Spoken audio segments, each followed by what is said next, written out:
this well to left center.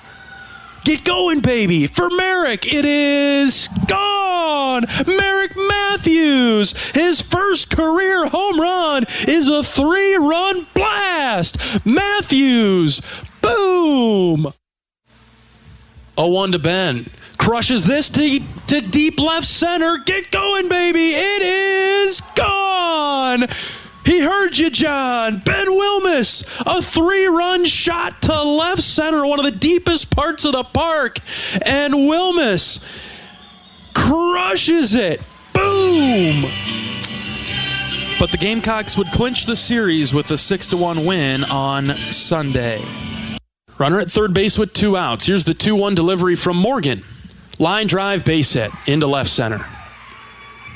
Huckstorf and Peterson knock it down. Here's the throw to second base. Got him at second base. Finish the deal here, Zach. Go right after him. No balls, 2 strikes with 1 out. Bases loaded. The pitch. Swing and a miss. Folker got him. 2 down. Outstanding breaking ball there. 1-2. Lined into right. Ooh, this is carrying well. Nelson going back, and he made the catch right in front of the wall. Big play by Andy Nelson. That was trouble off the bat. And so now Iowa 7-8, trying to pull back to 500 on the season with a great opportunity against the 16-1 Georgia Bulldogs. We'll take a break. John talks with Raider Tello out of the commercial. We're back after this. This is Hawkeye Baseball from Learfield. Feel the excitement as NASCAR returns to the Iowa Speedway with Powerball and the Iowa Lottery. Just add the double play bonus to your Powerball ticket for $1, then enter it in the VIP club, and you could win tickets to the sold-out NASCAR race or other exclusive race weekend prizes. Feel the power of NASCAR and double play today. Woohoo! See complete rules and details at ialottery.com/VIP. Hi, it's your friend, social media. You know, where I showcase the cool life of sports stars and friends. But don't fall for the editing and good lighting, because we all have struggles and challenges, like with alcohol or drug use, gambling, or our mental health. You know, talking about it is a sign of strength. Maybe you don't know who to talk to? Your Life Iowa can give you resources or treatment options. Get free 24/7 confidential support. Call, text, or chat online at yourlifeiowa.org. A message from Iowa HHS. Have you heard about this new type of television experience from Epson? It's called the Epic Vision Ultra Laser Projection TV. It combines a new type of laser projection technology along with a unique Epson Silverflex screen to produce an epic 120-inch 4K Pro UHD picture that's up to 4 times bigger than a traditional 60-inch TV. There's no better way to watch live sports, and watching Iowa basketball play live on this big, bright TV is simply awesome. If you're a sports fanatic like me, you need to check this new Epson TV out for yourself. Visit Epson.com/TV to learn more. If you've got the right tools and the friendly people at U.S. Bank in your corner, making smarter money choices is a piece of cake. If only our tools and helpful advisors could have helped you avoid some of those not-so-smart choices in life. Like that time you tried to pick up unicycling. Whoa, coming through! Or when you thought it'd be okay to pet that squirrel in the park. Good squirrel, good squirrel. While we can't help you with all that, we can help you bank smartly at usbank.com/smarter together. Member FDIC.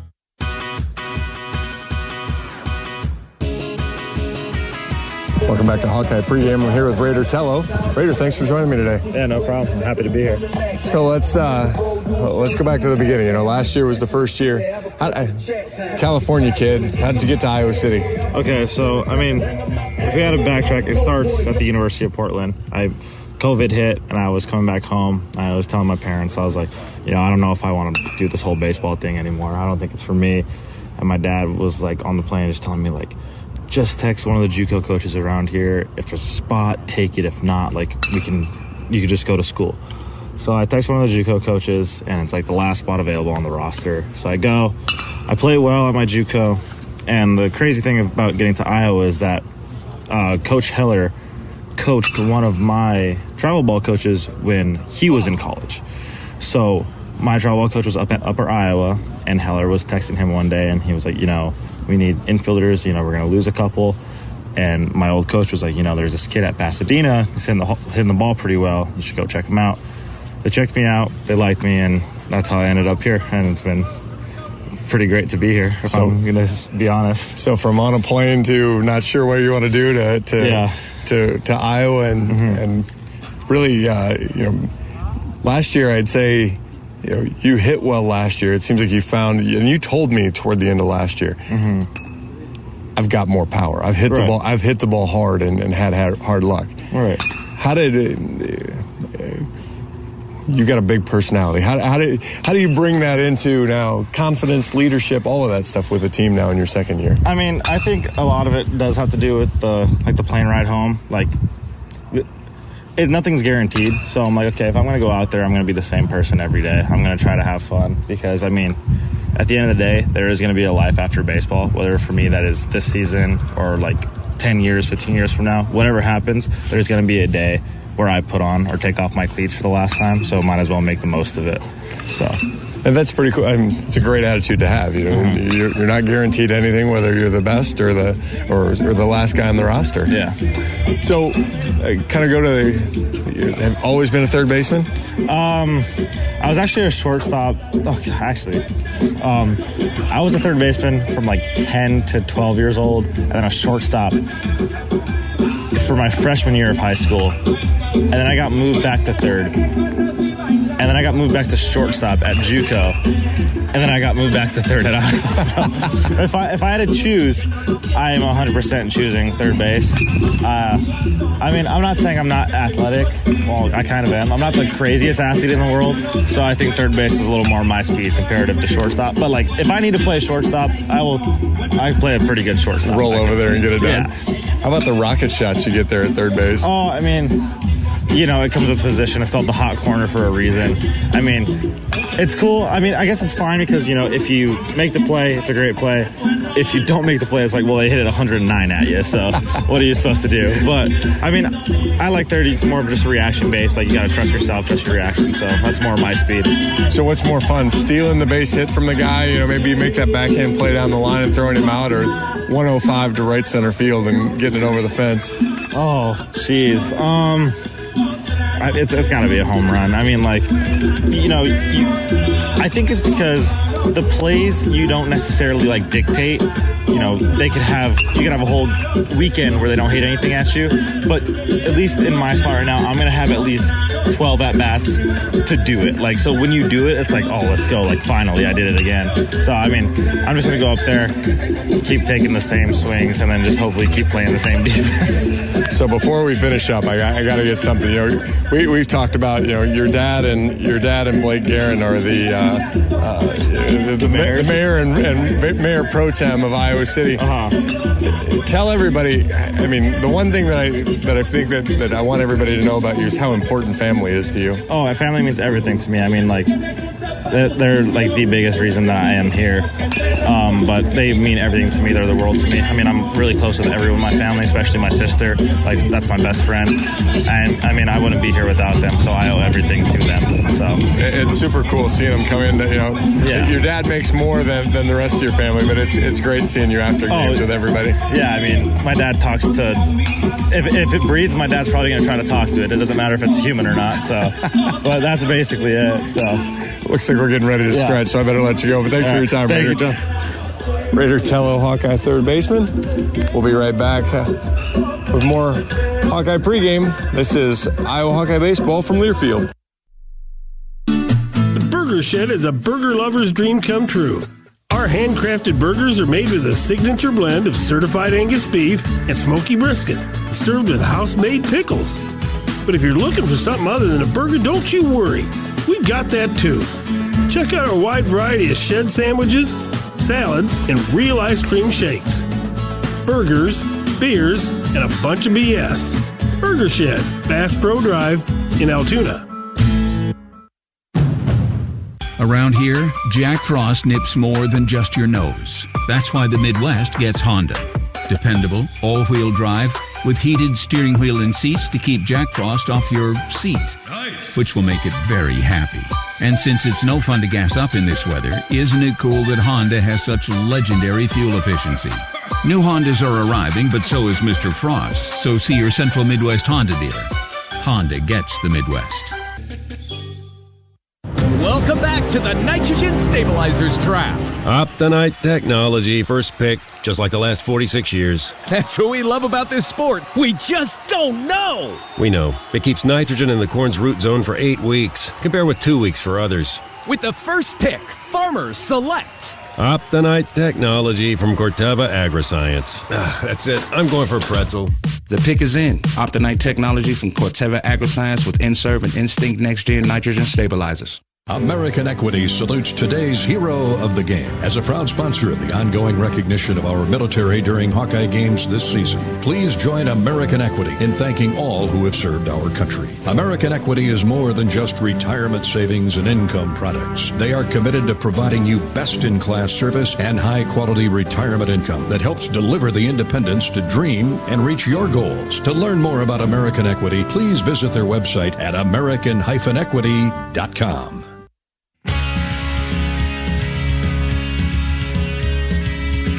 Welcome back to pregame coverage of Iowa Hawkeye baseball today at Georgia this afternoon, Foley Field. We're joined by head coach of the Hawkeyes, Rick Heller. Coach, coming off that series with Jacksonville State, some positives to take away from the series with the Gamecocks. Yeah, I mean, the results obviously are not what we wanted, and we'd hope to go down there and play well and win a series or take all three and be in a real good place heading into today with Georgia. It didn't work out that way. The Gamecocks played us really tough. They actually played great on Sunday and beat us 2 of the 3 and not what we wanted. Mm-hmm. But to your point, there was some positives. I mean, we cut down a bunch on our free bases. I mean, it still cost us in both of the losses. But it was better, and that's a good sign, and hopefully that continues because it's going to need to before we get the Big Ten play, and we've been saying that for a while now. But at least we are seeing some positives, and had some guys step up and pitch well. And the unfortunate thing this past weekend, and it was a great lesson for our team, is that they were super stingy. They didn't have one free base on Sunday heading into the 9th inning, and we didn't have a whole bunch, but the ones that we did give them, then they did damage after we gave them, and it cost us. 4 of the 6 runs on Sunday were via the free base, and if you look at it, we didn't have those free bases. You're probably looking at a 2-0 game with the bases loaded, and that game's a lot different. 2-0 with bases loaded and nobody out than it was, 6-0. But anyway, it was a positive. And then, as we've been saying all along, I mean, offensively, defensively, attitude, effort, energy, all those things have been outstanding. I mean, there really isn't anything to complain about from that point. I mean, you can nitpick occasionally with the offense, but where our offense is right now and how we're playing up and down the lineup, the consistency is, at a level I thought we would get to, but I thought it might be later in the season. I mean, we've been solid. I mean, all of our numbers are outstanding, and that's facing a lot of good teams and a lot of good arms. And so I'm happy with that. I mean, we had 2 errors on the weekend. We had a pitcher error on a bunt and a catcher's interference that really isn't even an error. That's the only errors that we had on the weekend. So the defense continues to be solid. So with that being said, I mean, it's kind of it's a frustrating thing because when you struggle with the bullpen, especially the second half of the ball game, and it's via the walk and hit by pitch, you're going to lose regardless, and there's no defense for it, and you can play as well as we have been and still lose a lot of games, and that's what we've been doing. I mean, we've found ways to outscore people a couple times, but you're not going to do that. You're not going to do that in big time college baseball all that often. So until that gets cleaned up even more, we're susceptible, to losing to anybody, and we saw that firsthand this past weekend. A couple more of the specific positives that you mentioned earlier today with the team as well. The outfield's playing really well. A couple of relay throws this weekend, from Petey and Huck, doing a great job out there, the leaders of the outfield. Yeah, for sure. I mean, Petey and Huck outstanding defenders and as good as it gets, in a lot of ways in college baseball. And they've played great all season, and continued this past weekend at Jacksonville. And Huck always saves us a bunch of runs, and Petey was able to do that a bunch of times this season as well with their speed. And the thing that makes a great outfielder is not just the speed; it's being able to cover the ground and then actually catch it when you get to it. Yeah. We've all seen plenty of guys that could really run, and they would get to the ball and it deflects off their glove.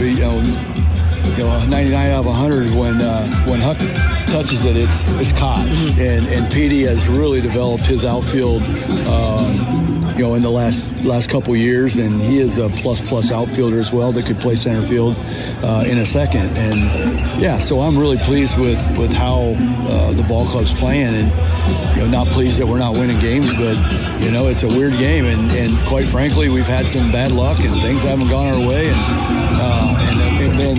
then what we talked about earlier, when you struggle in one area, that's not the area you want to be struggling in, and especially if the luck's not going your way. But like I told them again today, always keep playing, and when we start playing clean baseball day in and day out, it'll all take care of itself, and hopefully it's tonight. We got an opportunity here tonight against a team that's 16-1 and loaded with talent, and an opportunity to go out and play well and make a statement. But we're going to need 8, 9, 10 pitchers to go out there and do their 1/9 and throw strikes. And if we're giving up hits or home runs or whatever it might be, they need to be solo shots. Right. Minimize the damage. Yeah. Coach, before we specifically dive into Georgia, I thought the messaging has been really good to the team. It started getting off the bus on Sunday night. Got to have the belief that we can still do this, right? Oh, for sure. That's the only way it works, and no one's giving up, and no one's feeling sorry for themselves, and we are accountable that we've kind of put ourselves in this position, and we're not pointing fingers at teammates. We're rallying, we're being positive, we're doing anything that we can possibly do to build confidence and just keep playing. That's all you can do, keep playing. Head coach of the Hawkeyes, Rick Heller, on our pregame show from Foley Field in Athens, Georgia this afternoon. Okay, specifically with the Bulldogs, you mentioned they're 16-1. They've got a lot of power. They lead the country in home runs, Coach. Yeah, they've played every game here at home, which would be nice, huh? As tomorrow will be our 30th day on the road out of 36. It's the longest I think we've been in hotels and on the road since I've been at Iowa, just with the flights and how the airlines mess you around today. But that's a long time, and our guys haven't handled it like as well as some teams. Like last year's handled it a little bit better, and we got things rolling early. And but week 4 is a challenge, and it has been every year I've been here. Week 4 is always the challenge, and no different this year. But with Georgia, they have a ton of kids out of the transfer portal, almost an entirely new team. I looked at their Friday night starting lineup, and 7 of the 9 starters were out of the transfer portal. And the pitcher that we're facing today was George Mason's closer last year on a regional team, and just portal kid after portal kid after portal kid. Now the catcher and their big home run hitter, Condon, I believe, they were both on the club last year, and Condon's having an amazing year. He's a great hitter. He's one of the best hitters in the country, and he's off to a great start, and I think he's got 12 home runs already. And but with that being said, they haven't played. I'm not going to dog their schedule, but they haven't played a great schedule, and everybody's been coming to them. And I think it's a situation for our guys where we look at what Michigan State did. That's their only loss, and they put 17 runs up on them, and they gave up some runs. In fact, Condon hit 3 home runs in the first 5 innings. But like I told the team this morning, they were all solo shots. That's where we have to be better, and where we have to improve and clean up is not putting guys on before you have to face those guys, and taking care of the hitters that you need to take care of at the bottom of the order. And it's a recipe for disaster and trade of a team that isn't going to win if you're walking 8-9s and leadoffs, and so anyway, I'm fired up. I think our guys are going to be ready to play, and we'll find out here pretty soon. But I'm looking forward to the challenge. It's I never played here before, and this is the first meeting between the Hawkeyes and the Bulldogs, and I go back in time, and I was thinking that maybe Coach Banks would have played them when Steve Weber was the coach back in the late 80s and 90s, and Steve won the national championship with the Georgia Bulldogs, and Steve's from Van Buren, Keosauqua, and was a good friend of mine and a good friend of a lot of the guys, in Iowa, and we came down when I was Upper Iowa and practiced here in 1990. Oh, wow. Steve rolled out the red carpet, and so anyway, a little history lesson there, but Iowa connection to their one national championship.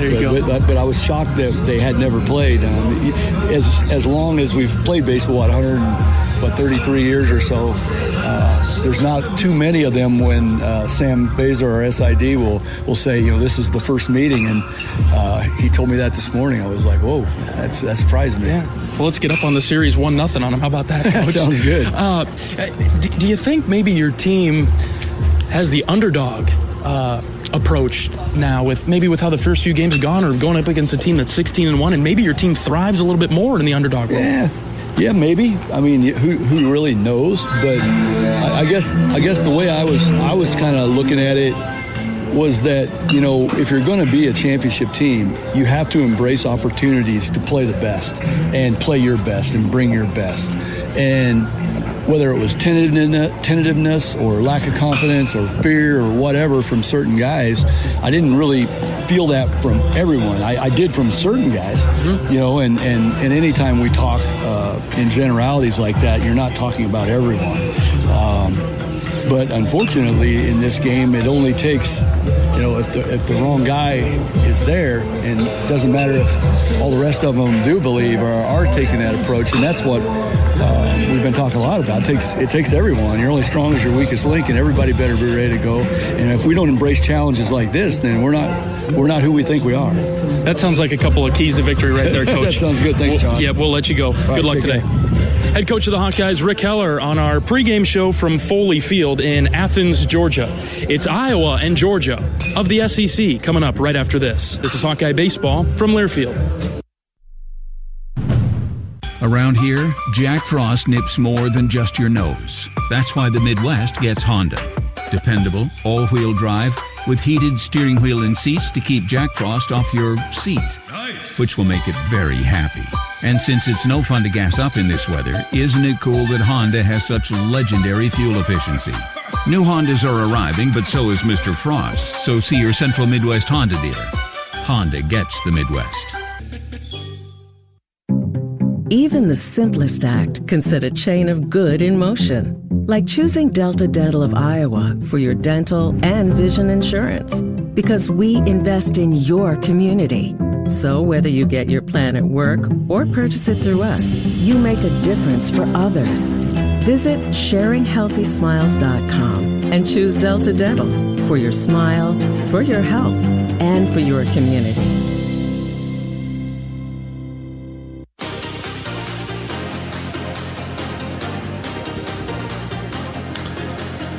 John Evans and John Leo in the broadcast booth at Foley Field. The national anthem is complete. Team's about to take the field here in Athens, Georgia. The Hawkeyes and the Bulldogs for the first time ever. Iowa 7-8 on the season. Georgia 16-1. Let's do this, John Evans. Might as well. We're here. Man, this is last major game before we get to go home for a weekend series against Western Illinois this upcoming weekend, and then Big Ten play all of a sudden. We'll get you the starting lineups right after this. This is Hawkeye Baseball from Learfield. Hi, I'm Gary Dolphin, and if you want your home to be exceptionally comfortable during these cold Iowa winters and hot, humid summers, you need to turn to Dave Lennox and your local Lennox home comfort specialist. Lennox has been serving Iowa consumers since 1895, when Dave Lennox built his first furnace in Marshalltown, and Lennox is still building its high-efficiency furnaces and air conditioners there today. For the best home comfort system you can buy, it's Lennox and your local Lennox dealer. Lennox and the Hawkeyes. Now there's a winning combination. If you guessed that was the sound of a bag of Pioneer brand A-Series soybeans, you guessed right. Well, kinda. It was really the sound of an innovative team that spent decades perfecting a seed with exclusive genetics and the ultimate agronomic advantage. The sort of breeders who don't rest until they've achieved outstanding performance. Pioneer brand A-Series soybeans. #1 for a reason. Visit pioneer.com/genetics.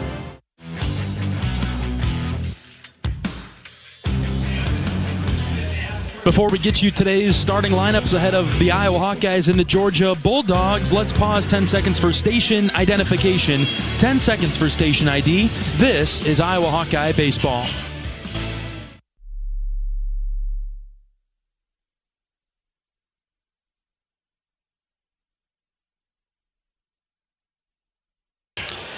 Gable Mitchell will lead things off for the Hawkeyes. He's the starting second baseman, followed by Sam Peterson in left and Raider Tello at third.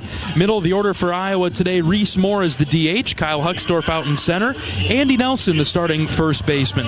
7, 8, 9, Davis Kopp the catcher, Ben Wilmus the right fielder, and Michael Seegers the starting shortstop under the direction of head coach Rick Heller in his 11th season. They'll face off against Georgia starting pitcher Christian Maracna. Maracna's 1-0 on the year with a 2.13 ERA and 4 starts, 12 2/3 innings, 8 hits, 4 runs, just 3 earned. Does have 9 walks to go with 19 strikeouts. Opponents hitting 186 against him. Fastball's going to be low 90s. He's got a slider and changeup that works with that. The fastball is pretty much all the right-handers are going to see. Might obviously everybody's going to show a little bit, but he's 80-90% fastball. It comes from his closing days. He was a closer at George Mason, just starting here midweek games for Georgia, but kind of has that closer mentality of I'm just going to go shut you down and use everything I have and be done with it. What are a couple of your keys to victory today, John? Well, the same thing we've said over the last few weeks. Iowa pitchers are going to have to throw not just strikes today. They're going to have to be competitive strikes. This team, the Georgia team, as you mentioned, #1 in the country, 48 home runs. A lot of different guys can do it. Obviously, Charlie Condon's the big one, but a lot of different guys can hit it hard. I was watching batting practice. This just can't be a get me over type of spin. But the kicker is if you walk a guy or if you hit a guy, there's a huge difference between a solo shot that may or may not hurt you too bad and a 3-run home run because you walked 2 guys right before that. Yeah. Hopefully the offense bounces back a bit today too. Yeah, I mean, I guess we'll find out if it was if we got outpitched, if the pitching just happened to be better, or if if the offense is still a little bit up and down. I think they're still trying to find their way a little bit, but there's a lot of talent on the offensive side too. All right, Gable Mitchell is in the left-handed batter's box. We are ready to go from Athens, Georgia this evening. Maracna is on the mound, operating solely out of the stretch. The tall right-hander deals to Mitchell. Inside, ball 1. Iowa wearing their black tops with Iowa spelled out in gold block lettering across the chest. The gold numbers on the left hip. Gray baseball pants for the Hawkeyes today with their black batting helmets. Gold caps when Iowa's in the field. Mitchell takes inside for ball 2. Georgia's got all white uniforms. Bulldogs is spelled out in black across the top of their torso with red outline. They've got black numbers on the left side of their jersey as well. Black ball caps with the iconic G logo on the front panel. 2-0 pitch to Gable Mitchell is high, ball 3. Gable with a good eye so far. 3 fastballs, been inside twice, and that one way up in the zone. So he's kind of what we expected so far. Right. 3 balls, no strikes. Maracna comes set, ready for Mitchell. Here it comes. Outside corner, strike 1. One of the things we heard this morning was, All right, if the guy's going to hit an edge, that's fine. And you know, we saw that over and over in that last game at Jack State, but it's when he misses over the plate, we've got to do more damage. 3 balls and a strike to Mitchell. The pitch fouled back to the screen. Full count now for the Hawkeye second baseman.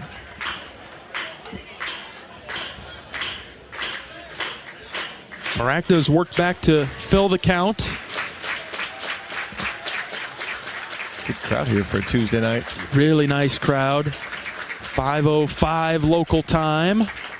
3-2 pitch to Mitchell.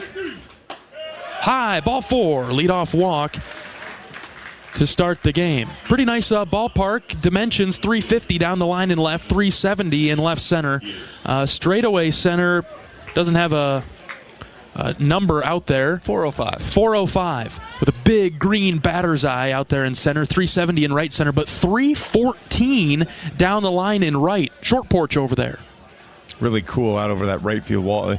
Every facility here in Georgia seems to be like put in a neighborhood and up high on that right field hill. There are people in lawn chairs and tailgating up there watching the game. Sam Peterson swings at the first pitch, comes up empty with Gable Mitchell at first base. There's a large scoreboard in right field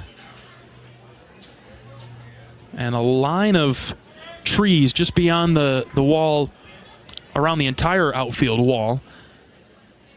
No balls and a strike to Peterson. Here's the pitch.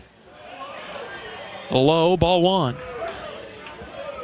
Nice grandstand that goes, well, between the bases and the foul poles. From that distance on each side. Nice press box up here. 1 ball, 1 strike. The pitch to Peterson. He bloops it over to the right side. The first baseman, Lucas Ferris, makes the grab in foul territory. Sawed off Petey there. Yeah, outstanding fastball there. Got it up and in. Petey chased it a little bit and paid for that, as wasn't able to get the bat head around, so he just ended up fisting it just barely down the line past first base. Nice warm sunny day in Georgia. Current temperature 75. How about that? Raider Tello in the box for the Hawkeyes. Starting third baseman, swings at the first pitch and fouls it over to the right. The batter's box right now is in the shade, and that's about the only thing that's in the shade. Everything else in the sun, with the exception of a few shadows due to the trees in right field. I was on the field yesterday during batting practice, and the shortstop, third baseman, left field, it is exceptionally difficult to see with that sun setting. 0-1 pitch to Tello. Breaking ball, he hit it in the air down the right side, and this will find the seats. Foul, 0-2.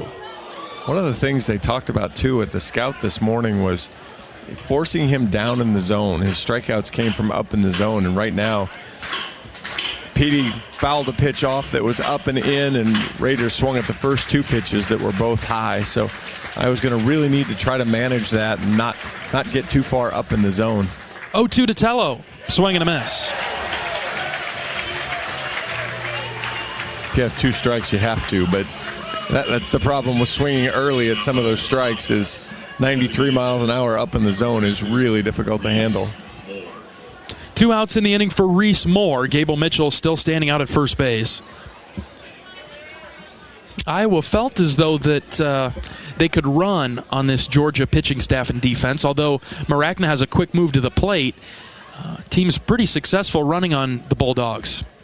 Mitchell stays put for now. First pitch to Moore. Breaking ball in there for a strike. Well, the thing that makes him interesting with right-handers is it's fastball, fastball, fastball. So when you're throwing at 92, 93, and you're relatively quick to the plate, not exactly the easiest situation to run. Now maybe with Moore and maybe a little bit more breaking ball.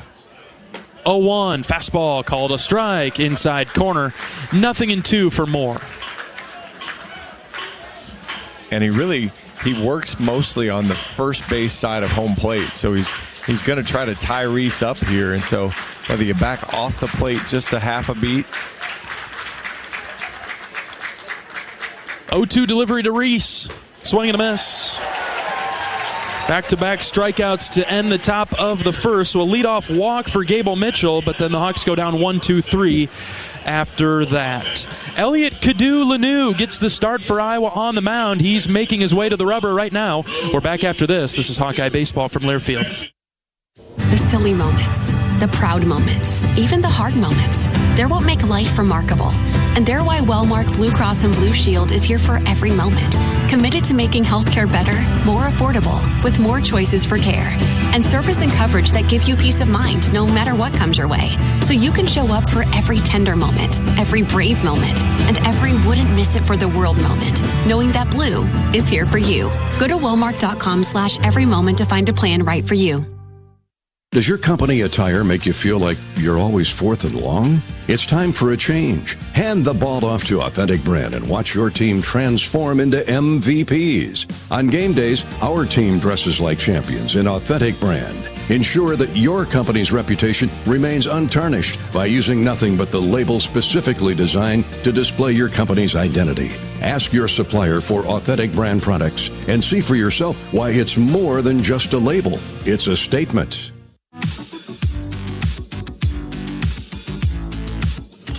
The Hawkeyes take the field defensively, and the starting lineup looks like this. Raider Tello at third, Michael Seegers at short, Gable Mitchell at second base for Iowa today, Andy Nelson over at first. Left to right in the outfield, Peterson, Huckstorf, and Wilmus. Behind the plate doing the catching is Davis Kopp. Starting pitcher for Iowa today, the freshman left-hander, Elliot Kadu-Lanu. ECL's 3-0 on the year with a 5.68 ERA, 5 appearances, 2 starts, 6 1/3 innings, 6 hits, 4 runs have all been earned, 5 walks, 7 strikeouts with a 2.61 average. Fastball is going to be right at 90, maybe a little more. Changeup, slider, and sweeper working all off that. And he will be tested today. Yeah, no question. Georgia as a team batting .336. They lead the country in home runs, hit 48. They've hit 48 home runs, and their slugging percentage is .684, which is also tops in the country. So a lot of power. They've hit 42 doubles. They're led by Charlie Condon. We'll see him second in this batting order for the Bulldogs. He's batting .565 with 12 home runs, 7 doubles, and a triple in 62 at-bats. But leading off for Georgia is Slate Alford, starting second baseman, right-handed hitter. Alford batting .359. First pitch from Kadu-Lanu is in there for a strike at the knees. Good start from Elliott. Yeah, and this is another one of those transfers. Played at Mississippi State for 2 years before coming here. Elliott standing in the sun, fires it to Alford, who's in the shade in the batter's box. Inside from Elliott, ball 1. I was just going to say, sorry, Elliott's done a nice job this year. The moments haven't seemed too big for him yet, even though he's a freshman. The 1-1.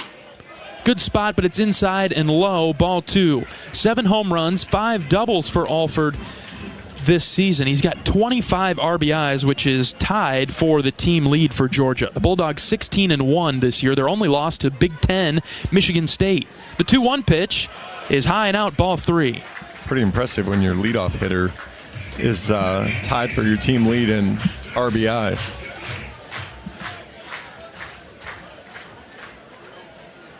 .6'3". Tall batter in the box. 3-1 is called a strike on the inside corner. Good spot from Elliott. Counts now full. And with the dangerous Charlie Condon on deck, this is a big pitch early. Elliott's ready. Out of the windup, the left-hander fires. Ground ball left side. Seegers knocks it down. Long throw from the hole is in time. Good pick by Andy Nelson at first base. Good job there. Michael got a nice hop. Was able to fire it across.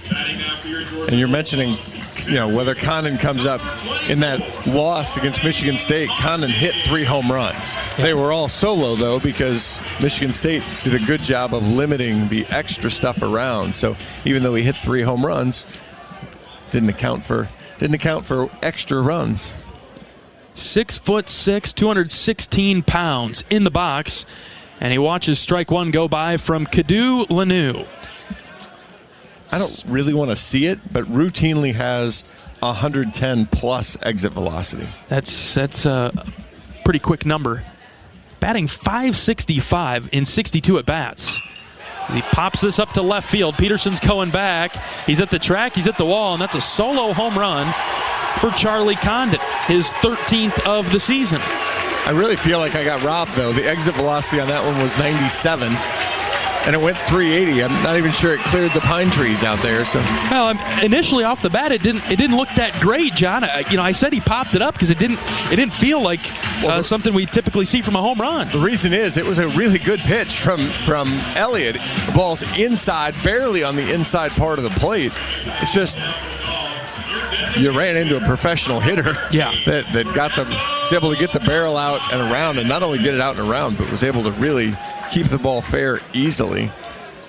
That's what makes that full count pitch to Alford a bit bigger. It got the out. Just a solo home run for Condon. Kadu Lanu settles in and throws a breaking ball for a strike to Fernando Gonzalez. Iowa down 1-0 in the bottom of the first.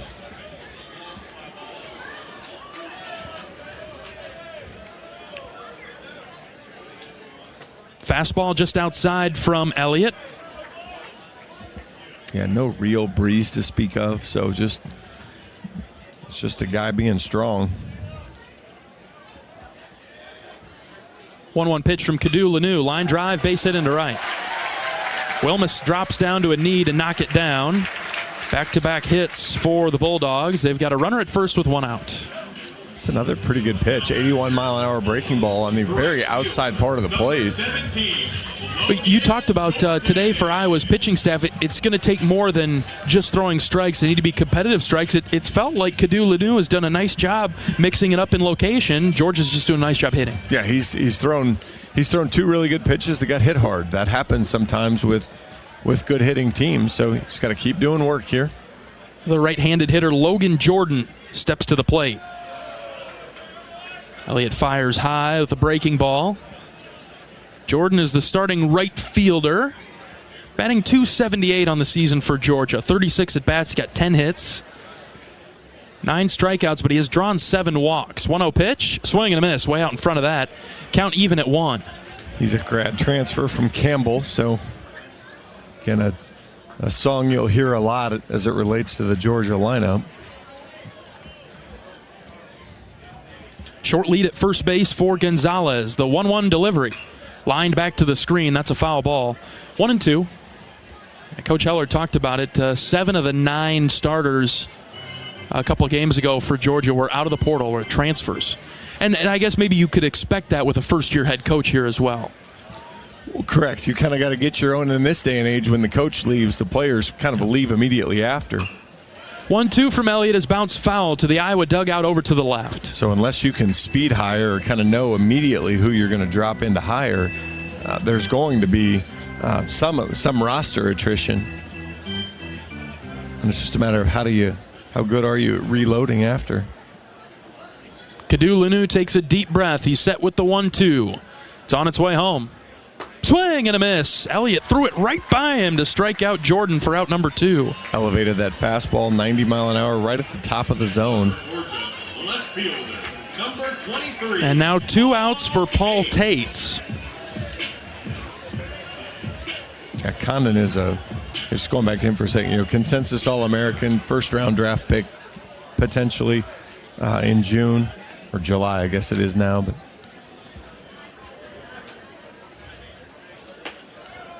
high fastball from Kadu Lanu for a ball. And that's just going to happen with Condon. I mean, teams have struggled immensely getting him out. More than half the time he gets a base hit. So you're not going to get drafted in the top 5 because you're trash. We saw that last year with Dylan Cruz, and I mean, he's a really good player. 1-0 pitch is fouled back. Count even at 1.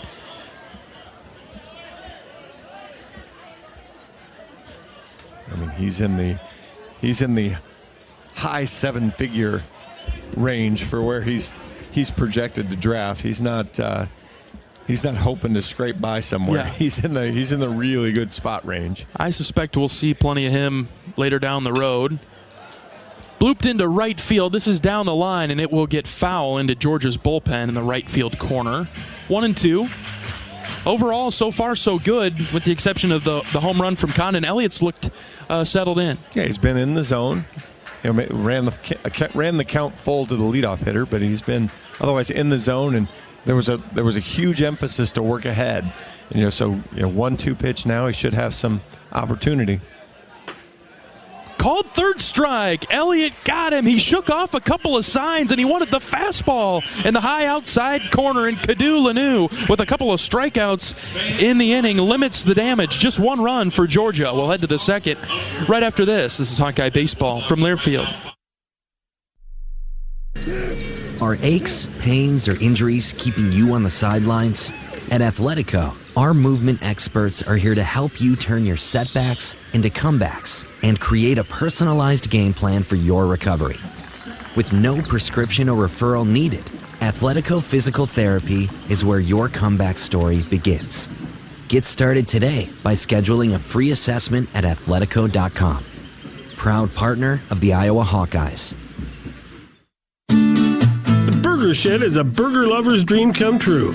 Our handcrafted burgers are made with a signature blend of certified Angus beef and smoky brisket, served with house-made pickles. But if you're looking for something other than a burger, don't you worry. We've got that too. Check out our wide variety of shed sandwiches, salads, and real ice cream shakes. Burgers, beers, and a bunch of BS. Burger Shed, Bass Pro Drive in Altoona.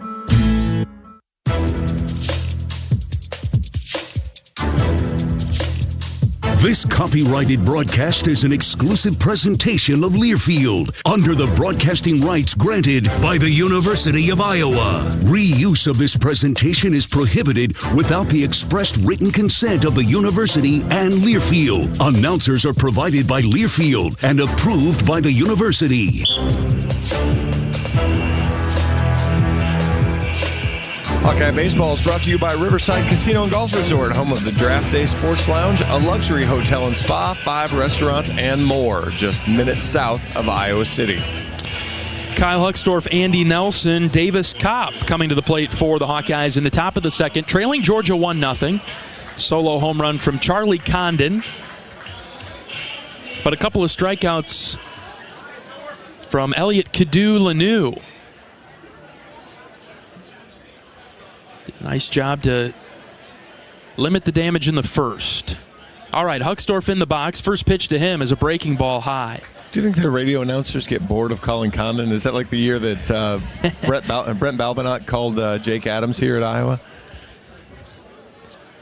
Almost a given, a guarantee that he's going to get at least one, right? 1-0 pitch to Huckstorf. Fastball, high outside corner, strike one. Slightly more surprised when he doesn't hit one than you are when he does. Could have a highlight reel tape on just him. 1 ball, 1 strike. Maracna is set. The pitch to Huckstorf. Ground ball left side. Gloved by Murillo. He'll step and throw and get Huckstorf at first base.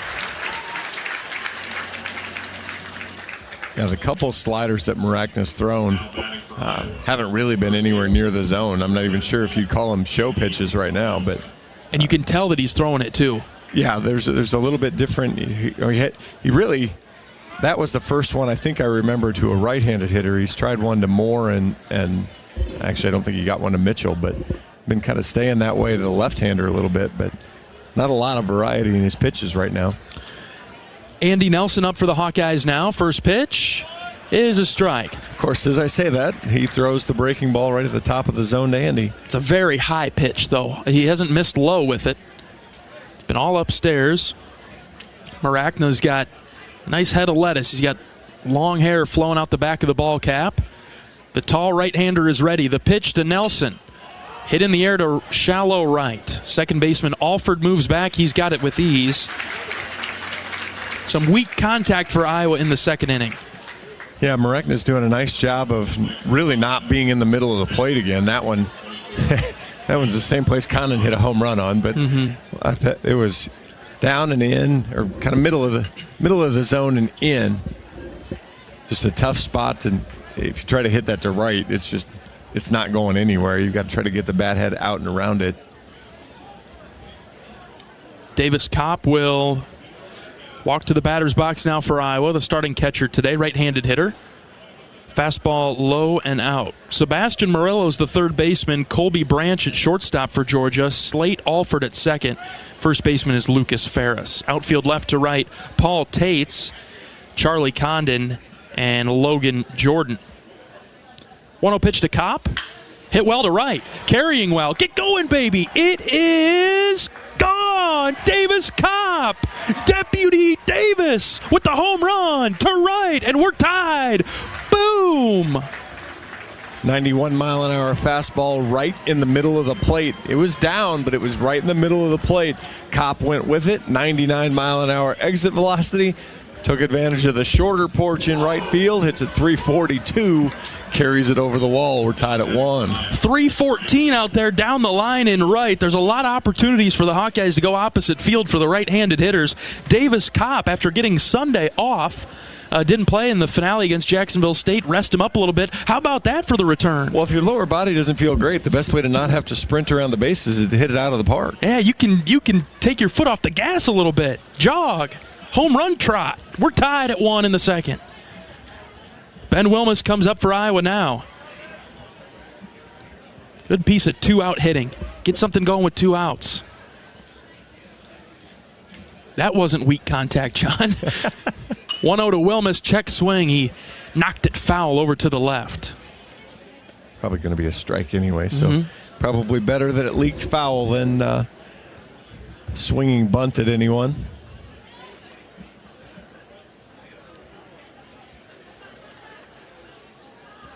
Wilmus so far this season batting just .224.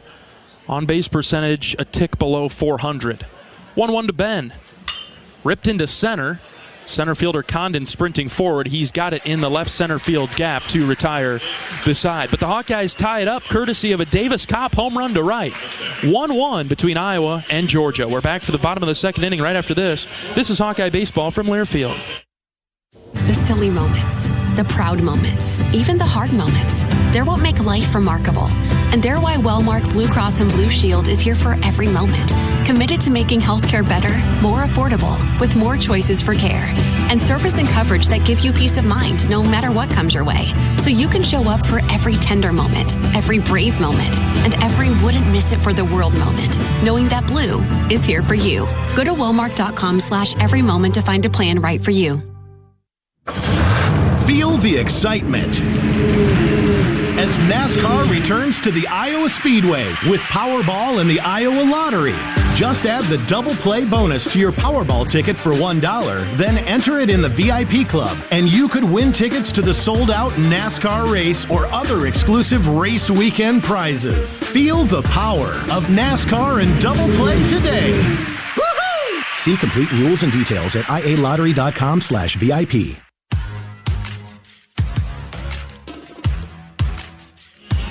Hawk fans, experience your home away from home at Coralville's finest all-suite hotels. Homewood Suites and Home to Suites by Hilton each offer guests spacious suites, complimentary breakfast, 24-hour fitness center, pool, hot tub, guest laundry, and convenient locations. Let their warm and friendly staff take care of you and your family when you visit Hawkeye Country. Oh, is this ballpark home run friendly or what, John? Yes. 1-1, both solo shots for each team. It's warm today, the sun's out, ball's carrying a bit. Yeah, no real breeze. It's kind of cool, too. Out over center field, you've got I didn't actually see the facility, but you can see the bleachers and the press box for Georgia tennis. Tennis? Tennis, That's yeah. a tennis facility over there with that grandstand like that? Tennis facility, yes. It's the SEC, I guess, huh?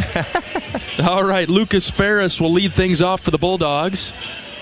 Right-handed hitter, 1 for 10 on the season. He has 5 strikeouts. Elliot Cadu-Lanu returning to the mound for Iowa. The left-hander is ready. Out of the windup, the pitch. Breaking ball drops in for a strike. Good start for Elliott. Conference USA all-freshman first team at Western Kentucky, and shockingly hit 13 home runs there. So. 0-1 is a fastball high and out from Cadu-Lanu. Count even at 1. My guess is that might be some form of requirement here at Georgia. Yeah, got to have some power if you want to play for the Bulldogs. Home run leader with 13 now is Condon. They've got a couple other guys that have more than 5. This is crushed to center. And over the batter's eye in straightaway center. And Georgia regains the lead. It's 2-1. Breaking ball on the outside part of the plate, left home plate at 111, and went almost 440 over the batter's eye out in center field. That's a tall batter's eye out there. Well, it has to be. If you're going to hit it 440, you're going to have to hit it over that, and he did. 2-1 Georgia in the second. Now batting for the Dogs. All right. Shortstop, number 9. Hey, if you're going to give up home runs, Solo, limit the damage. Well, and the thing with Elliott is he hasn't left the ball in the middle of the plate and been hammered.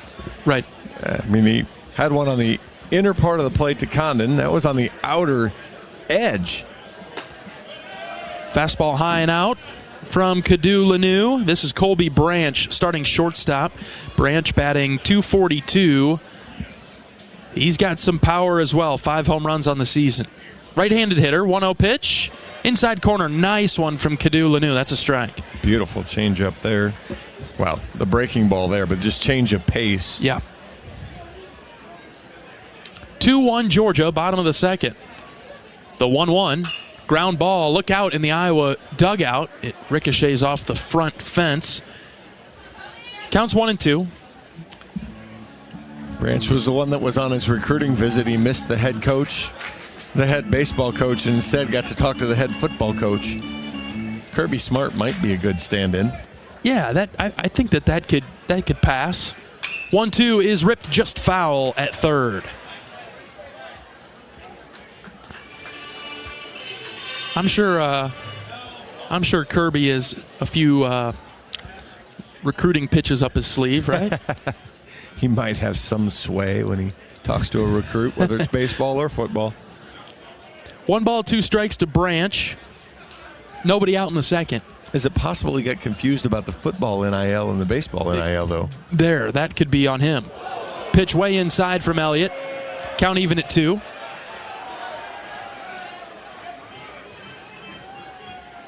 Okay, they seem to be a more knowledgeable fan base than to think that Elliott's going to try to hit him on a 1-2 count. Yeah. Although Branch did back away as though it was some sort of heat-seeking missile. Here's the 2-2. Popped up on the infield. Kopp is locating behind home plate. He can't find it. It's Elliott Kadu Lanu who makes the grab down the third base line. Never, ever want your pitcher to catch a pop-up unless your catcher can't find it. And that was the situation right there. Kopp, I thought, had it. He looked up, and then about a second later, he throws his hands in the air, and no, he didn't have it. Good job from Elliott to stay with it, because that was a really long run. Iowa might have gotten away with it because I think it was still going to be foul, but much better to go ahead and get the out when you get the opportunity to. And who knows how it would have bounced if Elliott hadn't have caught it or at least got a glove on it. Ooh. This is hit well to left center. Huckstorf gives it a look. He's at the wall and it's gone. Solo home run for Henry Hunter. This is incredible. I got to be honest. It's 3-1. 4 total runs scored, and they're all solo home runs.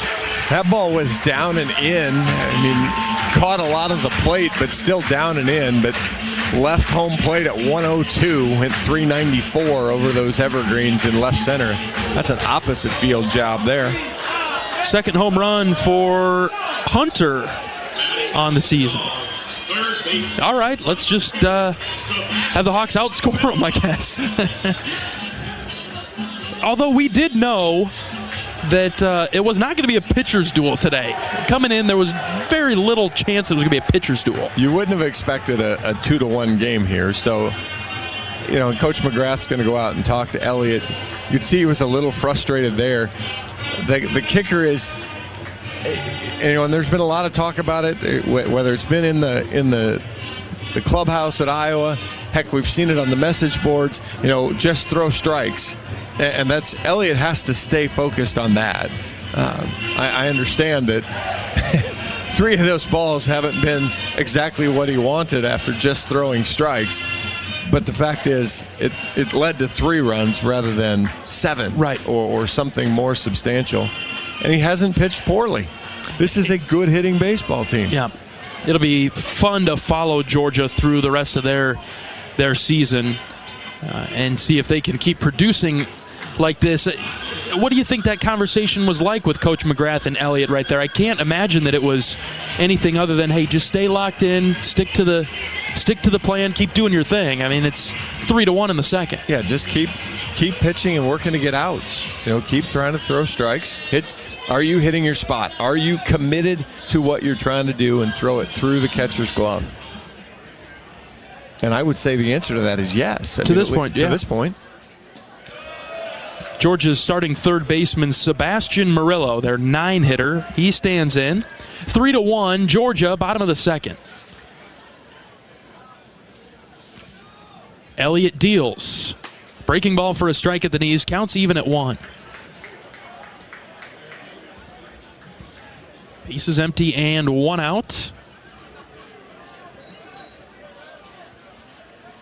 The 1-1 pitch. High and in and hit Murillo.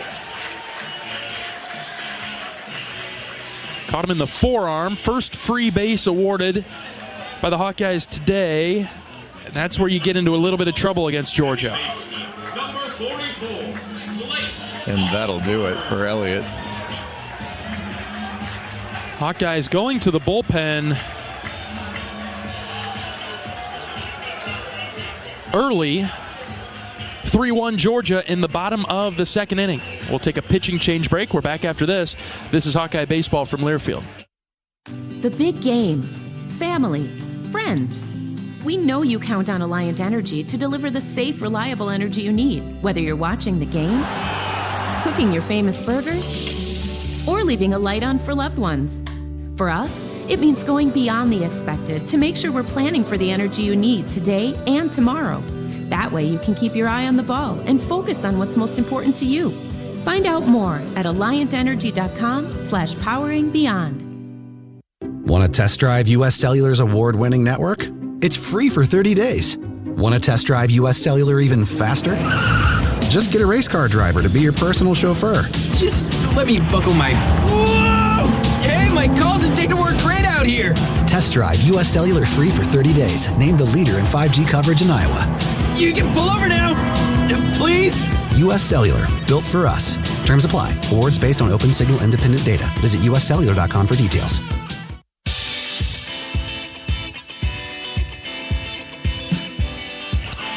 The Hawkeyes make a pitching change in the second inning, trailing Georgia 3-1. The Bulldogs have the 2-run lead after a couple of home runs in this inning. 1 out and a runner at first. For the top of their order, they'll face a new Iowa pitcher, right-handed junior Chaz Wheatley. 5 appearances, 4 innings, 3 hits, 3 runs. They were all earned, 3 walks, 2 strikeouts.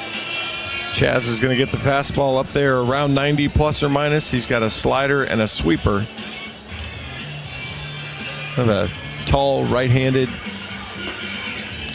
again, little 3/4 sling to it. Yep. If things go well for Chaz, he probably cleans up this inning. Not a long distance reliever. No, and that's, I know the Iowa staff had kind of gone back and forth about, a traditional weekday bullpen game, maybe doing it a little bit differently, and I think they settled back in on kind of the traditional weekday game. And Chaz gets the first call as fireman here in a dirty inning. Runner at first base and 1 out for the Bulldogs. Top of the order was Slate Alford, grounded out to Seegers at short in his first plate attempt.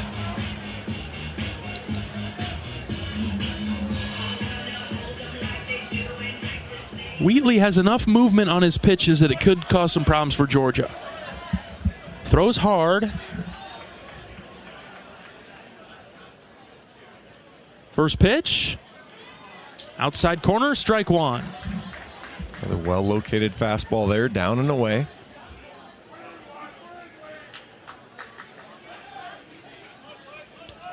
Short lead by the runner at first base, Murillo. 0-1 pitch from Wheatley. Same spot, called strike, number 2. And you start thinking about it of why would you run if you're Georgia when everybody up and down your lineup can hit it in the parking lot? Yeah, where it doesn't matter where you're on base at, right? No balls, 2 strikes to Alford. Wheatley comes set. Here's the pitch. Outside with the breaking ball. Couldn't get him to go fishing for it, 1-2. That's a good pitch there. You set him up with 2 fastballs right in that tunnel, and you just see if he's paying attention or not, and you throw the slider off of that tunnel, and see if you can get him to swing over it. The 1-2, low and out. Backhand stop by Kopp behind the plate. A little bit of a shift on for Iowa's infield. Mitchell playing on the outfield grass, but a little closer to second base. Now here's, again, as an Iowa pitcher, here's the action pitch. You gotta make it happen on 2-2. Ground ball left side. Tello dives, can't make the play. It's through into left for a base hit. Runners at first and second for the Bulldogs. Had him down 0-2. And went to the same spot that he got the 2 strikes on, but good piece of hitting by Alford. But he threw the slider there that time, and even though he was fooled, he was able to stick with it the whole time and then just kind of guide it through the 5-6 hole. And this is where things can get tricky with Condon coming up. Runners at first and second with 1 out.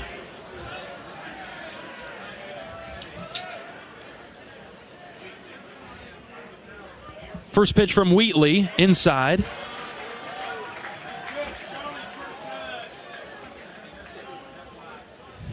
Throws ball 1 inside, the crowd's booing.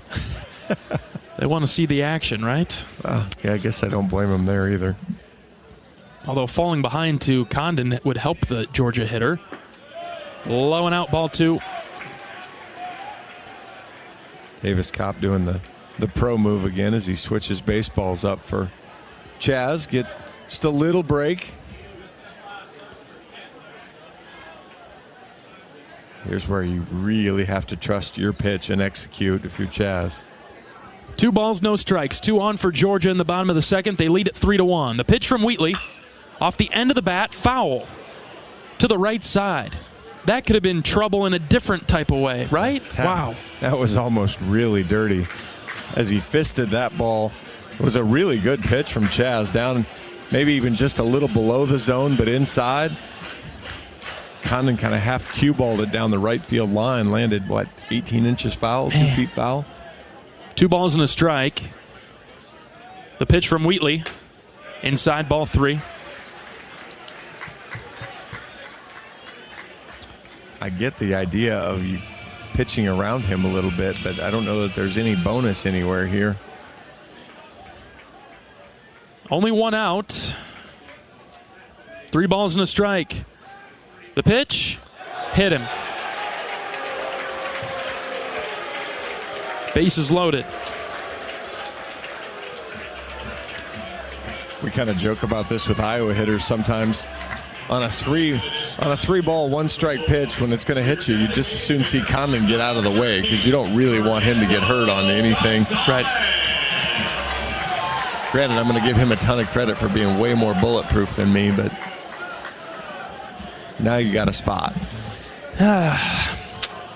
Tough spot, John. Fernando Gonzalez, DH. He singled his last time up with the bases loaded. Wheatley goes back to the windup. The pitch from Chaz. Swing and a miss. Good start. That should give him a little bit of confidence. An exceptionally well-placed fastball again from Chaz. So, and going back to Elliott, Elliott was 68% strikes and was ahead of nearly every hitter. 0-1. Off the end of the bat. Wheatley comes down to pick it up, and they've stopped play. Foul ball in the box. Must have hit off his foot. That's a great, that's a great example right there of what happens when you get ahead. That ball's 6 inches inside, 3-4 inches inside. He swings at it because you're ahead 0-1 instead of down 1-0. And now it's 0-2. Here's the pitch from Wheatley. Low and out, gets away from Kopp. He can't find it. It's over to the right, and another run scores. Those are killers right there. Well, and we talk about that all the time with with the proverbial waist pitch, it still has to be competitive. And unfortunately, that one wasn't. Kopp's going to tap himself on the chest protector there, and I understand he feels like he needs to knock that one down, but that's a really tough play. It doesn't even register on TrackMan. 1-2, ground ball left side. Tello picks it up. He'll throw to first base to get the out. Another run scores. 5-1 Georgia.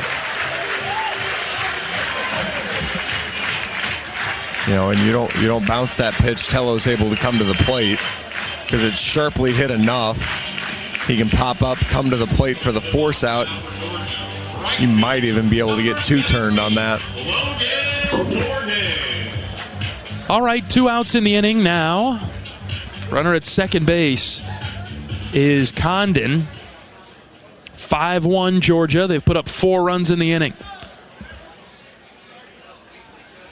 Wheatley ready. First pitch to Jordan. High and out, ball 1.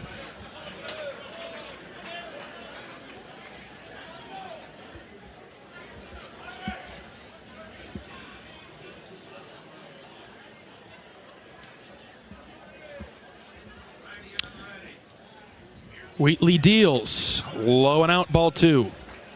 Iowa will have Seegers, Mitchell, and Peterson coming to the plate when we get to the third, trailing 5-1. Just need Chaz to focus back in here. Wheatley comes set, the pitch. There's a strike on the inside corner, 2-1. Again, that's a great fastball. Even down 2-0, doesn't give in to the middle of the plate. Paints it over on the inside part of the plate, gets the first strike.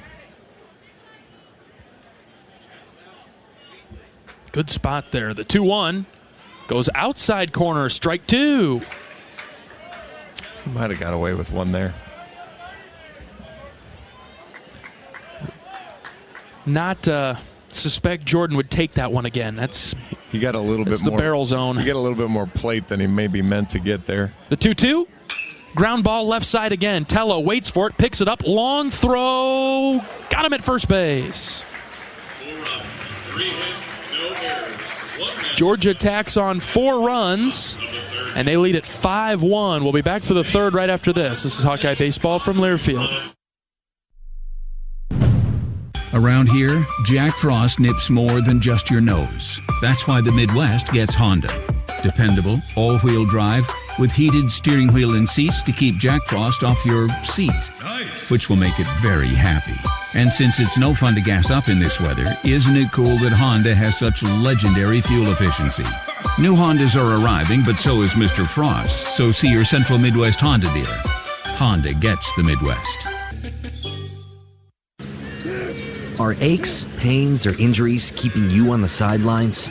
At Athletico, our movement experts are here to help you turn your setbacks into comebacks and create a personalized game plan for your recovery. With no prescription or referral needed, Athletico Physical Therapy is where your comeback story begins.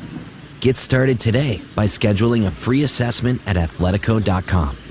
Proud partner of the Iowa Hawkeyes.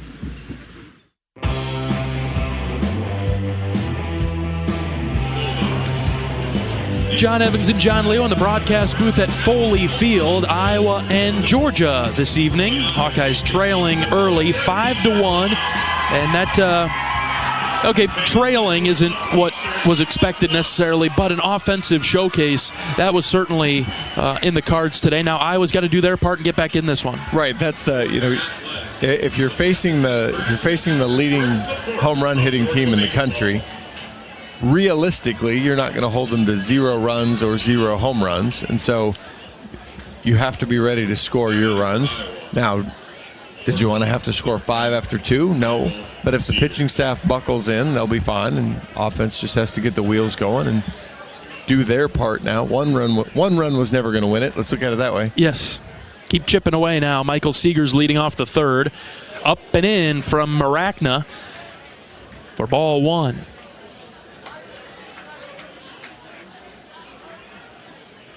Maracna is a pretty good pitcher, features the fastball, as John said earlier. If Iowa can get a good read on that fastball, it really puts some pitches in play. 1-0 to Seegers. High strike, 1-1. And he's losing velocity already. He's just in the upper 8s now. Corners in for Seegers, the 1-1. Outside corner, strike 2. Michael was leaning a bit there and seemed a bit off balance. He would not have been able to get a good swing off. 1 ball, 2 strikes.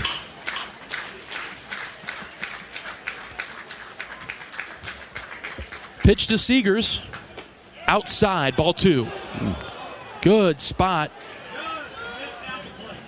He reared back and fired that one, didn't he, John? Yeah, as soon as I said he was slowing down a little bit, the first strike was 91, and then that one was just barely missed outside at 93. 2 balls, 2 strikes, leading off the third. The pitch to Seegers popped up. Condon sprinting forward in shallow center. He's got it for out number 1. I was telling you the other impressive thing about Condon, not only does he swing a mean bat, he started 5 different positions in all the outfield positions and both the corner infield positions. So versatile defender as well. Mm-hmm. Top of the order now for Iowa with Gable Mitchell. Batting from the left side, corners in, well, third baseman in. And fastball up and in to Mitchell. Ball 1.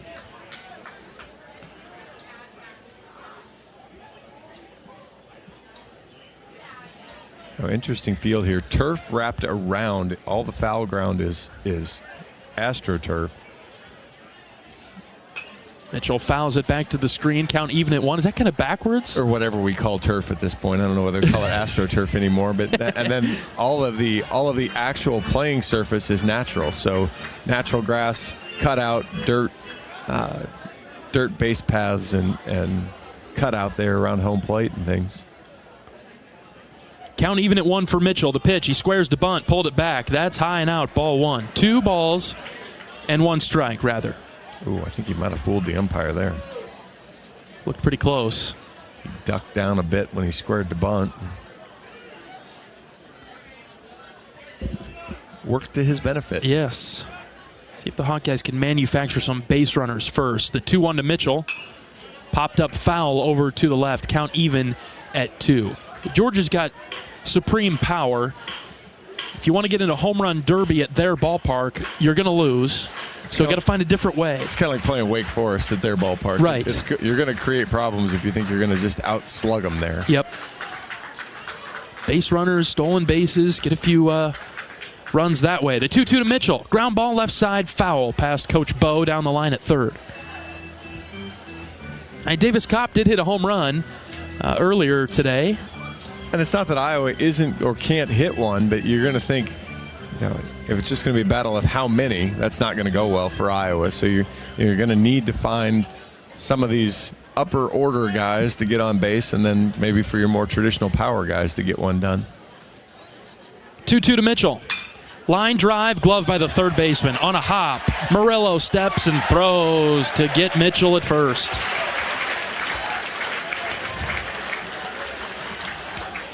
And again, that's kind of the breaks, because with 2 strikes, he'd switched back into his more normal position when he was pulled in. The 95-mile-an-hour exit velo probably rips right past him, and we're going to have a pitching change after that one.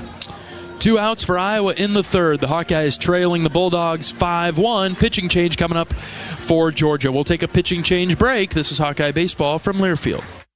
Let's be honest, we all like to be noticed. Picture yourself striding into Kinnick Stadium, radiating both style and comfort, while fellow Hawkeye fans can't help but ask, where'd you get that shirt? With pride, you point to the big screen and reply, it's Authentic Brand. Discover the remarkable difference that apparel with the Authentic Brand label brings. Ask for it by name at your favorite boutique, spirit shop, or retailer, or shop online at authentic-brand.com. It's time for a change in your style. It's time for Authentic Brand. Bananas are only 39 cents a pound at Hy-Vee. That's not a sale price. That's the price with the Hy-Vee Perks membership. And 39 cents a pound is not just the price today or this week. It's the Perks price every day. With the Hy-Vee Perks membership, you can save on hundreds of products store-wide every time you shop and count on Perks prices to stay the same. So if you want to pay less for bananas every day, sign up for Hy-Vee Perks. It's free and easy. Some restrictions apply.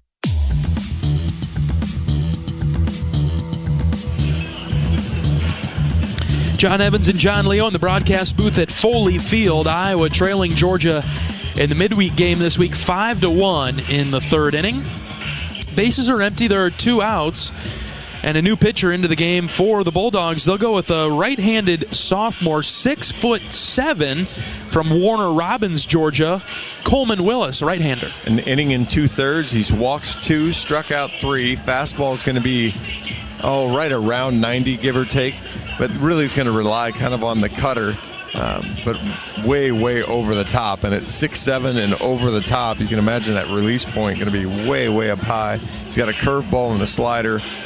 Just watching him throw warm-up pitches there, really falls off the mound. So if he pitches very long, Iowa could probably do some short game stuff with him of making him field his position, because it's 6'7" and gangly. That's a good term right there, John. Sam Peterson will get the first look at him. Inside for a ball. I do like their game notes. He once posted a perfect 300 score in Wii Bowling. In Wii Bowling? In Wii Bowling, I love it. That's not real, John. 1-0 pitch to Peterson. High, ball 2. Have you ever thrown a 300 game in Wii Bowling? I haven't. There you go. And that is real. There you go. So he's got me on that. Those are fun facts in the game notes. 2 balls, no strikes. Pitch to Peterson. High strike, 2-1. The other fun fact is, how many windshields do you suppose get broken a season in that parking lot beyond left field? With this team particularly, considering we've broken 2 since we've been here. Incredible. 2-1. High, ball 3. You're making a significantly poor choice if you park behind those trees in left field here. Yeah, your life choice is not good if you chose to park there. 3 balls and a strike. The pitch to Peterson, grounded foul over to the left. Counts now full for Sam. Sam would have fun in this ballpark if this is where he played every game. I would think so, yeah. I would think he would enjoy it, even though 350 straight down the line. You get a much warmer spring, so your ability to hit the ball far early. 3-2, called third strike. Peterson rung up on strikes, high portion of the zone, and he's actually having a discussion with John Benkin, the home plate umpire. You rarely see Petey do that. It was a nice cordial discussion, but Petey kind of put his pointer finger right at the top of the letters as he's punched out on strikes. He's not wrong. Iowa goes down quietly in the third. 5-1 Georgia. We're back right after this. This is Hawkeye Baseball from Learfield. Our mission at Oak Knoll is to provide exceptional retirement living and health services through life care. I'm Steve Rowe, CEO. We are a not-for-profit life plan community and have served the Iowa City area for 57 years. Oak Knoll is located near University of Iowa hospitals and clinics, Kinnick Stadium, Carver Hawkeye Arena, Hancher Auditorium, and downtown Iowa City. Visit our website at oakknoll.com to learn more. We're a proud sponsor of Hawkeye Athletics. Go Hawks! When it comes to your health, you need the full picture. That means the right diagnosis and the right treatment right from the start. I'm Aaron Bose, pediatric neurologist with University of Iowa Healthcare. Here, we're working together every day to advance medicine so you can get the best care. With more research, more clinical trials, and more treatment options than anywhere else in the state, the University of Iowa Healthcare is changing medicine and changing lives. Learn more at uihc.org.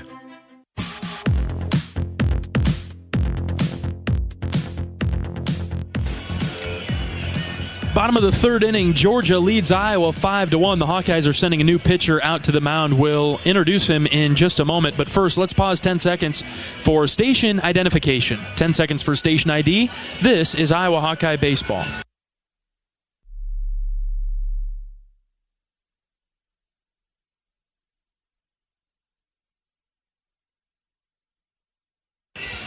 New pitcher for Iowa, right-handed sophomore from Clive, Anthony Watts. 5 appearances. He has a save with a 5.84 ERA. 12 and a third innings, 9 hits, 8 runs have all been earned.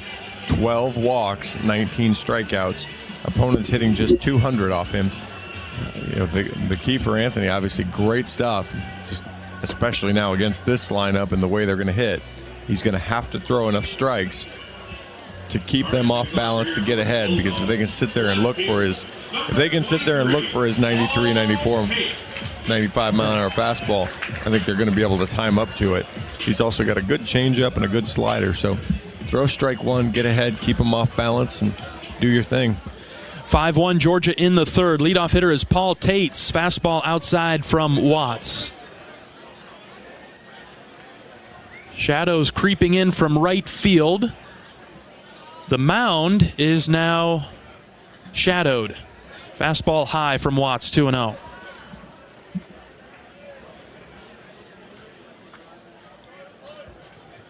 Sun beating down directly on Seegers and Tello and Peterson and Hucksdorf in the Iowa left side. As a ground ball hit right back to Watts. It gets through to Mitchell. Mitchell scoops it up, throws it to first base to get the first out. Who induced really weak contact there on the 2-0. Nice job from Anthony. Kept him off balance. Gave him a pitch he thought he could hit, but it was actually the changeup kind of out of the zone. And so by cross-counting him, was able to keep him off balance, but competitive enough to look like a strike. Good start to the inning for Watts. Fastball strike one to Lucas Ferris. Solo home run in the second. That was the most expanded strike zone we've seen so far. Ground ball again up the middle. Mitchell charging hard right at the bag at second. He'll throw it on the run. Got him at first base. And again, just to your point, John, get ahead. And, hey, even throw that pitch again, that outside part of the zone. Well, because you get the umpire maybe expands for you on strike one. You throw strike two basically in exactly the same spot, so hitter decides he needs to swing at it, and again, you get weak contact up the middle, and you're able to get the out. 2 outs, base is empty. This is Colby Branch, right-handed hitter. Fastball high from Watts.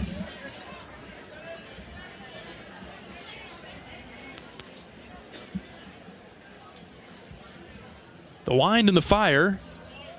That's low. 2 balls, no strikes. Branch had disarmed his bat as the pitch was coming home. 2-0 delivery from Watts. Well high, ball 3. This is just the weird thing about some of the guys in the Hawkeye staff is just sudden the 1-0 pitch was close. The other ones have not been. Here's the 3-0. Ball 4. 4-pitch walk. And to be fair, maybe Ferris and Tates had expanded their zones a little bit to swing at a couple of pitches. Well, he got a break on the one pitch that was a little outside, that was called a strike, and did a good job hitting that spot again. But again, you're not going to want to live in the free base world with this gang. This is Henry Hunter, who started his at bat with a home run his last time up. Runner at first base with 2 outs. Watts from the windup, rather the stretch. Pause in the pitch. Low and out.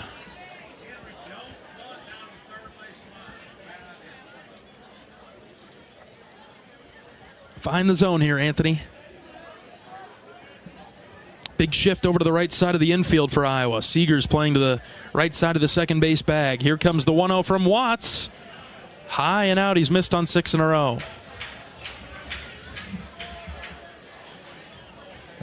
Davis Koppel. Go out and have a quick chat. University of Iowa Healthcare has a game plan for your same-day healthcare needs. If you need a treatment for common illness or minor injury, visit one of several UI Quick Care or Urgent Care locations throughout the Iowa City-Cedar Rapids corridor. Their care and expertise will help you get back in the game. UI Healthcare is proud to sponsor your Iowa Hawkeyes. Couple of 2-0 counts from Watts in this third inning. Actually, 3 in a row now, or Yeah, 3 out of you're right. 4.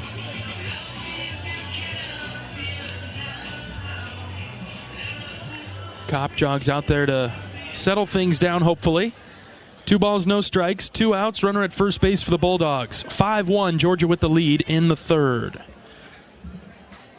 Watts is ready, operating from the third base side of the rubber.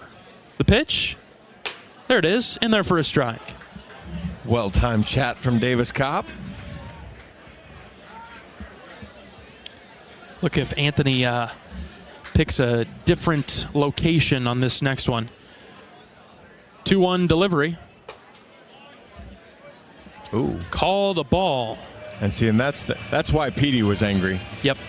That pitch was lower than the one that Peterson saw and was rung up on, but this one was called a ball for the batter Hunter. So now it's 3-1. And it was a changeup, so it didn't have a lot of spinny movement on it.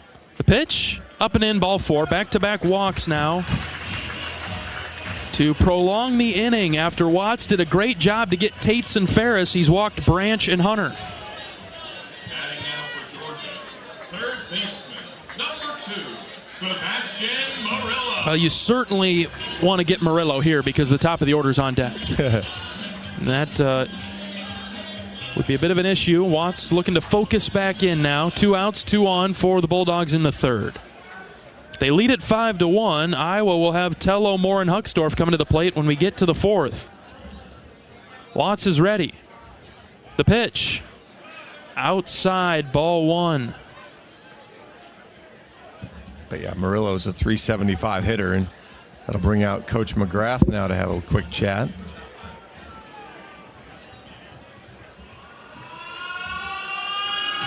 Bring the entire infield in to be in on this discussion. Yeah, I mean, the bunt that he showed there isn't really in play. It's more of a, again, you're not throwing strikes. I'm going to see how good your concentration is on your target anyway and kind of shake him up that way. And Anthony did miss then, so. Gotta find a way. I know it's hard to pitch to the Georgia hitters. Got to give yourself a chance, though. Right. I mean, you know, one of the things that Elliott did really well and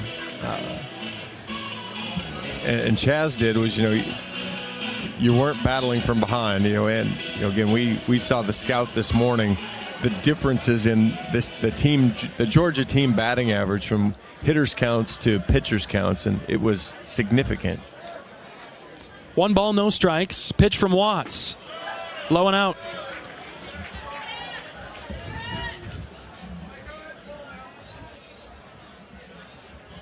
Just one arm getting loose in the Iowa bullpen, and they just started, so this is Anthony's inning. The 2-0. That's a strike on the outside corner, 2-1. Ooh. Murillo was hit by a pitch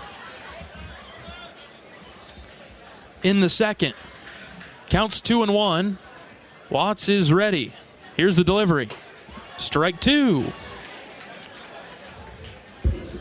All right, the wheels on the bus will be in motion. 2-2. Okay, even better. One more, hopefully. They will not be in motion then. Time called from behind the plate. If the pitch clock was running low or... Wow. Everybody seemed irritated on Iowa's side. We got time called by the umpire now. Because I think there's a question on what the count is. It looks like we're good to go. 2 balls, 2 strikes, 2 outs. Watts ready. We're finally ready for play. Here's the pitch. Called third strike. Got him on the outside part of the zone. No runs for the Bulldogs in the third. Iowa trails 5-1. We're back after this. This is Hawkeye Baseball from Learfield.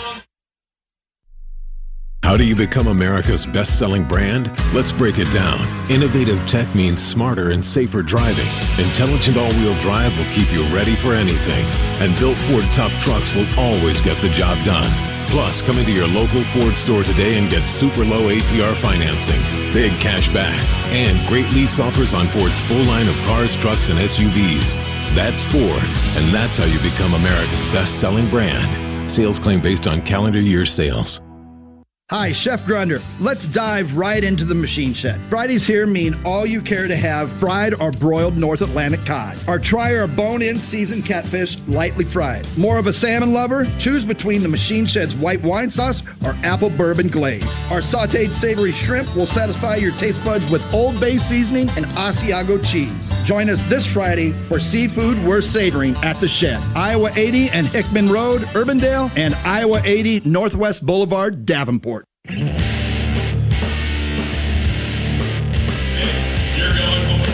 John Evans and John Leo in the broadcast booth at Foley Field in Athens, Georgia. We've had a nice time here since we arrived on Sunday night. The Hawkeyes and the Bulldogs. We're in the top of the fourth inning. Georgia leads it 5-1, and the Bulldogs will be bringing in a new pitcher. They'll go with Chandler Marsh, a right-handed pitcher with an 8.10 ERA, making his fourth appearance. He does have a start. Marsh has thrown 3 1/3 innings, given up 3 hits, 3 earned. He's struck out 5. Opponents are batting .231 against him, so another bullpen arm coming in for Georgia that hasn't seen a lot of action this year. Yeah, doesn't throw a ton of innings per appearance, but that fastball is going to get up there in the low 90s. But a good mix of pitches in curveball, slider, changeup. He's got kind of the whole mix. You know, and as opposed to the other guy that was right straight over the top and tall, this one's got a little bit more of an unusual move off to the edge a little bit.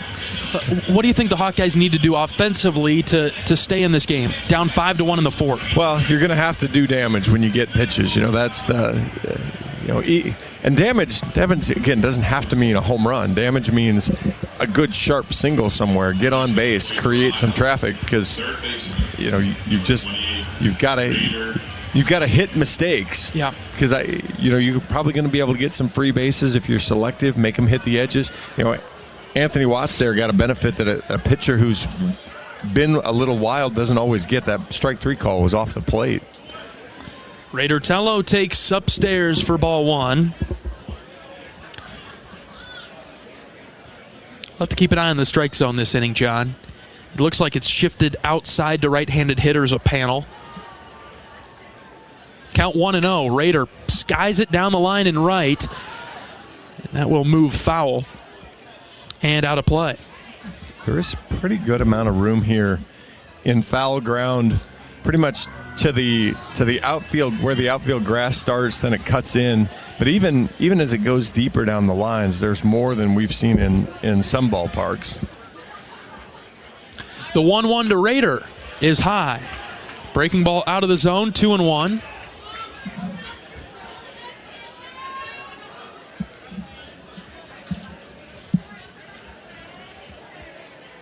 Tello struck out his first time up. The 2-1 is ripped into center field, and it'll drop in front of Condon in center. A leadoff single to start the fourth for the Hawkeyes, and Raider Tello is on. Boy, he was due. 111 off the bat there. Let's talk about a guy hitting a fastball that got left in the middle of the plate. The times he's hit the ball that hard, and over in Jacksonville, they all turned into outs. So nice to see Raider get that monkey off his back. That brings up Reese Moore. And he can hit it hard, too. I'd like to see Reese give that guy's way up on the hill a souvenir.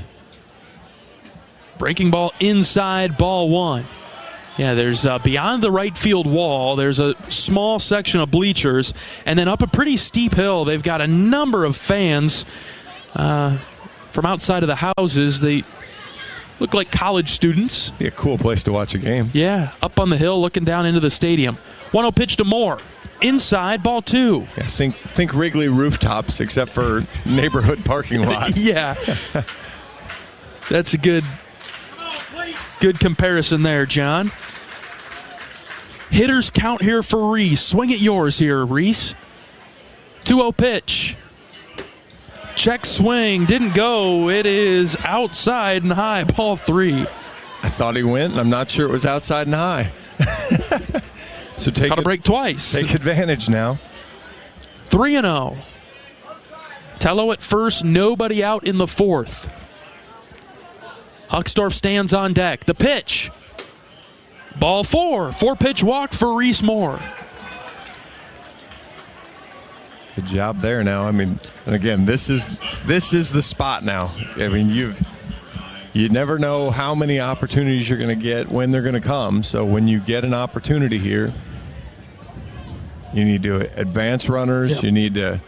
You need to drive in runners. Corners come in for Kyle Huckstorf. I'd be surprised if he were bunting. I would too at 5-1. 2 on, nobody out for Huck. First pitch to Kyle. Call the strike, high outside corner. And Marsh rediscovers the zone. Sort of.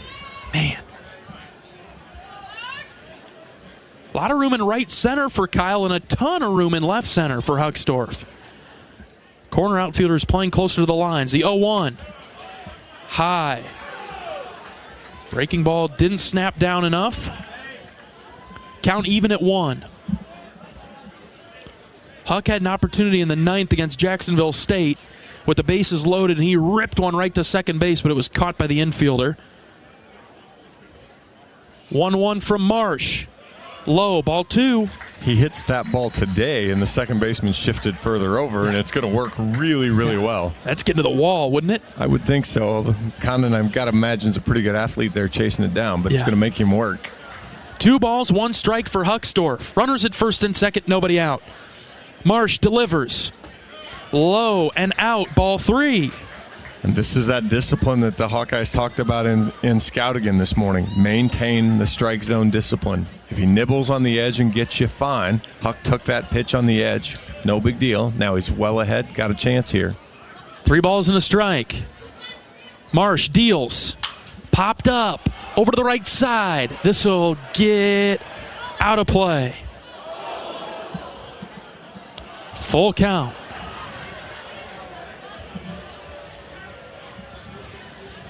Huck usually drives that pitch, doesn't he, John? Just didn't quite get the bat up. 90-mile-an-hour fastball up in the zone, but middle of the plate. Just couldn't quite get up and meet it. Stay true to the zone here, Kyle. 3 balls, 2 strikes. The pitch to Huckstorf. Lined into right. Jordan moves back a couple of steps. Makes the catch. Tello will tag from second to third. Runners at the corners for Iowa. And Andy Nelson coming to the plate. Okay, productive. I mean, not exactly what you wanted, but Huck stayed with a good fastball there, drove it to right field, and did his job. It's good old school baseball. Here comes Andy Nelson. He popped up weakly to the second baseman. Back in the second. A lot of pop in Andy's bat, though. Iowa trailing 5-1 in the 4th. Feels like a great opportunity to get back in the scoring column. 314 on the year, 3 extra base hits. Breaking ball for a strike on the outside corner.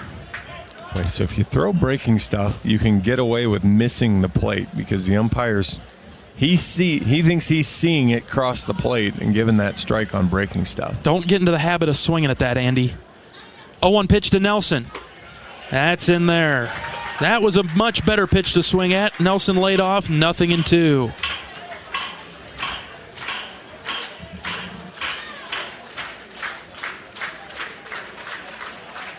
Tello at third, Moore at first. No balls, 2 strikes, 1 out for Nelson.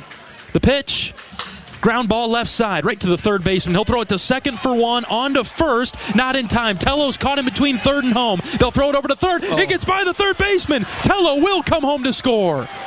And Nelson will move to second. 5-2. Boy, I hate to say it, but that was a terrible base running play that just worked out. Raider probably should have gone as soon as they tried to turn the double play and instead hesitated. So then when the throw went from second to first, then he took off, realized he was dead, tried to hustle back, and a bad throw gets him in to score, gets Andy Nelson to second base. Now, we've talked about Iowa finding a way to manufacture some runs somehow. That is stealing one there. That's certainly a way. And now Davis Kopp will come up. Kopp hit one over the right field wall his first time up back in the second. 5-2, Iowa pulls a bit closer. He's got Nelson out at second base. Not asking Davis to hit a home run, just a base hit to bring home Andy. 2 outs in the inning, though. But again, this is what, whether it's against an SEC team at their home place, whether it's in the Big Ten tournament when you need a win, or a regional or whatever, these are the times you need the big hit. Score that run. Right. Cut the gap. Kopp is ready. First pitch, fastball high and out. Ball 1. Again, you don't need to get it all back right now, but make this a long inning. Maybe make them go to the pitching change once again. Right. Break their chain. Make them do something different that they weren't planning on. 1-0 to Kopp.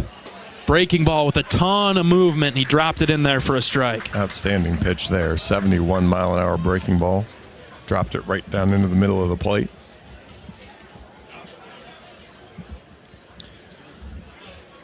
They're shading Kopp over to the right in the outfield a bit. The 1-1, swing and a miss. Good cut by Davis.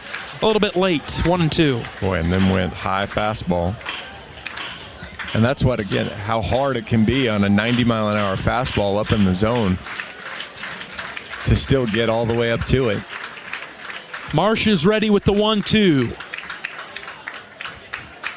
The pause, long pause, still waiting. The pitch. High, ball 2. I don't know where that was. Maybe a touch outside, but we've seen further pitches called outside.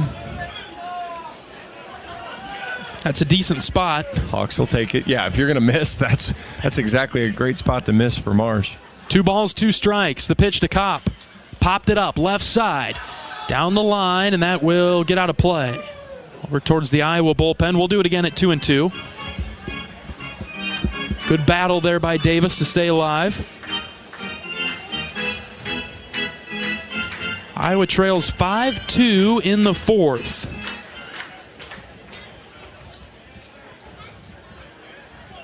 Marsh gets the sign. The right-hander is ready.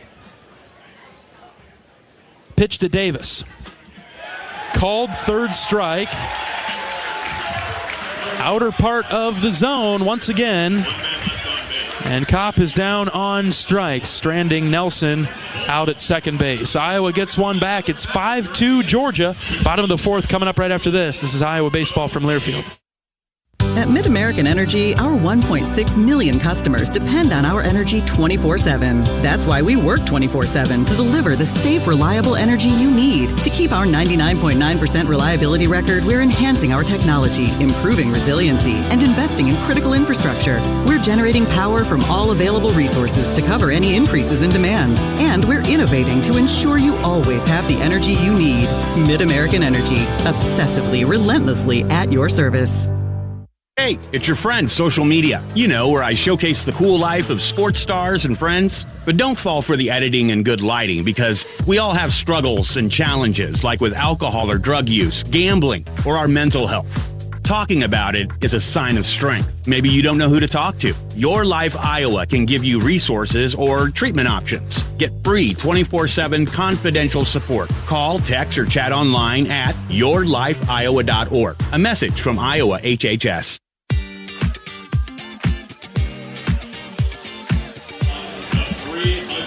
When corn fuels let's start over. When corn grows fuel, Iowans win. Ethanol is a renewable fuel that's better for our environment, our health, and our wallets. Share your winning moments using hashtag Iowans win, and you could win even more from Iowa corn. Iowa gets back on the scoreboard in the 4th, pulling closer to Georgia. It's 5-2.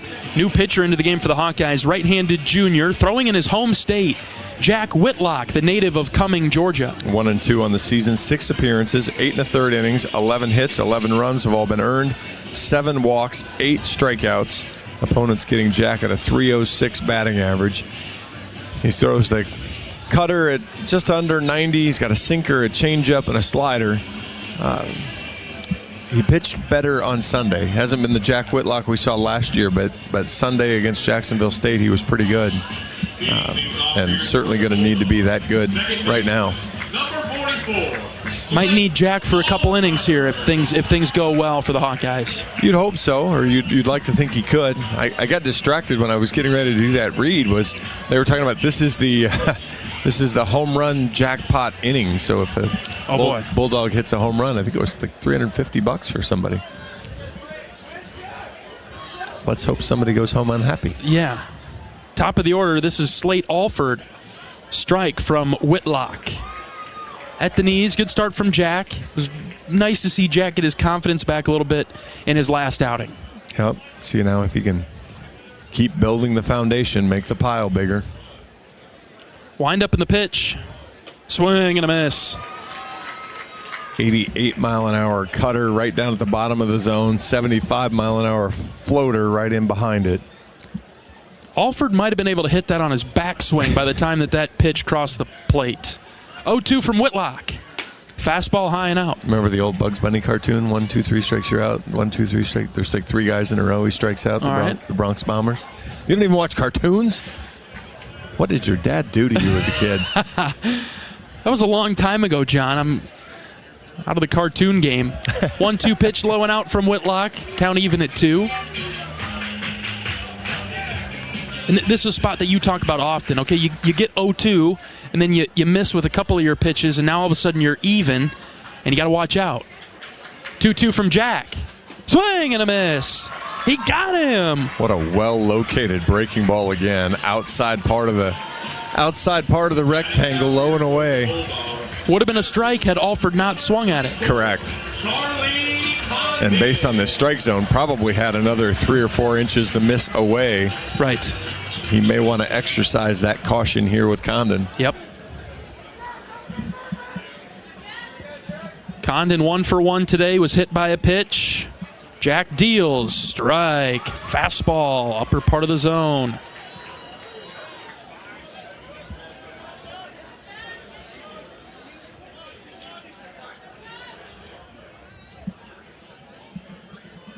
Oh, 1.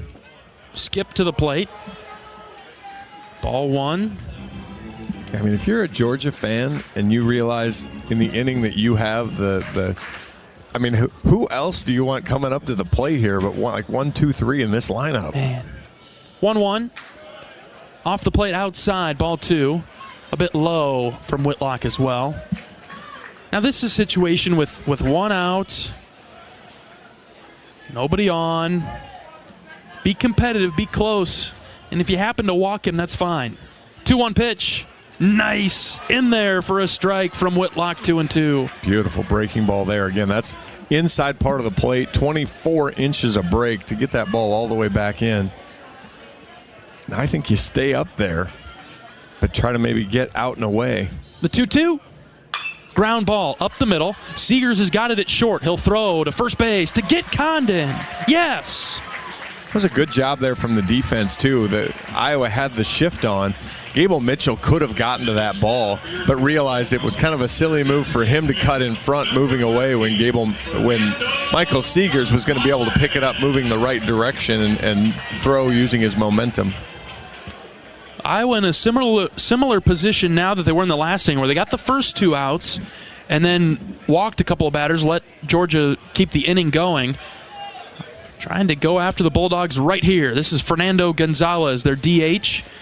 It's 1 for 2 this evening. Well, because this isn't a lineup you want to keep turning over, because that means you have to face Condon more. Right. I mean, so get 3 outs as quick as possible. And yeah, I know everybody's duh, but in this situation, it's much more imperative to accomplish that. You have to do that against a lineup like this. So 1 ball, 1 strike. Bases empty and 2 outs. Whitlock deals outside. I didn't have anything for other than he swung and missed, and he goes around and walks around the home plate umpire, and the home plate umpire calls for the pitch clock to reset. Why? That's a good point. Here's a 2-1 from Whitlock. Hit in the air to left. Peterson shielding his eyes from the sun, still sprinting towards the line. Sam's got it right inside the line. And the Bulldogs go down 1-2-3 in the fourth. We'll get back to that point in a second, John, with the pitch clock. All right, let's keep the Iowa bats going. Ben Wilmus, Michael Seegers, Gable Mitchell coming up for Iowa in the fifth. This is Hawkeye Baseball from Learfield. Even the simplest act can set a chain of good in motion. Like choosing Delta Dental of Iowa for your dental and vision insurance. Because we invest in your community. So whether you get your plan at work or purchase it through us, you make a difference for others. Visit sharinghealthysmiles.com and choose Delta Dental for your smile, for your health, and for your community. American Equity salutes today's hero of the game. As a proud sponsor of the ongoing recognition of our military during Hawkeye games this season, please join American Equity in thanking all who have served our country. American Equity is more than just retirement savings and income products. They are committed to providing you best-in-class service and high-quality retirement income that helps deliver the independence to dream and reach your goals. To learn more about American Equity, please visit their website at american-equity.com.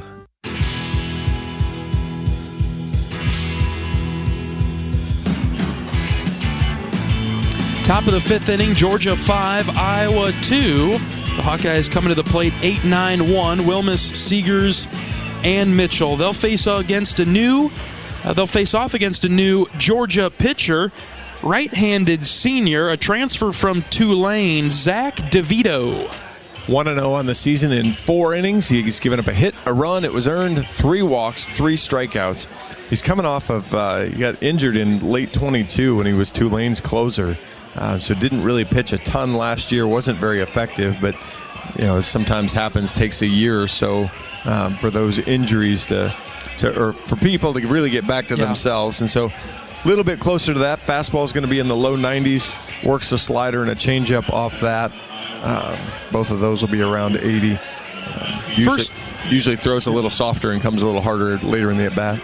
First pitcher that hasn't had a towering frame. DeVito stands at 6'4" and he's 190 pounds. Rather, 6 foot flat and is 190 pounds. Say 6'4" would still be relatively towering. That would be huge, yeah. All right, Ben Wilmus is up first for Iowa, trailing by 3. Fastball for a strike, low outside corner. Wilmus flied out to center back to end the second. Only 91, but man, that looked like it had some zip. DeVito kind of rocks back and forth. The righty out of the windup. Deals outside. Count even at 1. Big spot here. You got one in the top of the fourth for your Iowa, and then you got the shutdown, 3 up, 3 down. Try to put a pile back up here. Wilmus chops this pitch foul over to the third base side. 1-2. And it's nice to score often, but with the deficit as it is right now, you're going to need to put something other than a 1 up there. You'd think. He's probably not going to hold Georgia to 5. Right, it's a long way to crawl back with singles. 1-2 to Wilmus. Got a piece of it and stays alive. Kind of got fooled there, but clipped enough of the breaking ball to stay alive. That could be called a strike too, John. If he doesn't swing at that the way it's going today. Based on what we've seen, it's well outside, but it's kind of right at the edge of what he's been calling a strike today. Wilmus choked up on the bat. The 1-2. High pop-up. Shallow left center. Condon and Tates come together. They're battling the sun. Condon still moving over, and the center fielder will grab it for out number 1. Tates couldn't see it at all. Condon came all the way across. That's probably a short left field catch 90% of the time, but Condon, from the angle he came at, you got a chance to see it. And I was out there yesterday, and my left arm got tired of shielding the sun because if I ever dropped it down, I was afraid I was going to get clobbered in batting practice. So, because you just couldn't ever pick it back up. And it's still tough out there. You're in the clear if you're on the right side. If you're in center, short, or in left, you are battling the sun yet. Yeah, left fielder's still going to have to work for a while. Third base is clear now. Short's close. 1-0 pitch to Michael Seegers is a strike on the outside corner. Michael just doesn't look overly comfortable in the box right now. It's almost as if his feet aren't getting planted. Yeah, hitting .258. He's had a couple of good days, but yeah, it just doesn't look like he really... Popped, sit up, right side. The fans disperse, and it hits the seats. Foul ball. Yeah, it doesn't look like he has really full command of the box right now. Veteran player for the Hawkeyes, outstanding defensive talent, and has a good bat. He was a very good hitter last year, especially. Trying to pick things up in 2024. The 1-2 to Michael. Low, ball 2.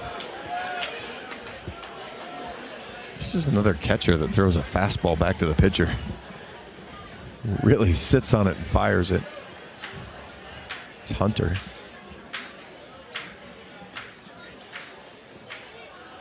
DeVito is ready.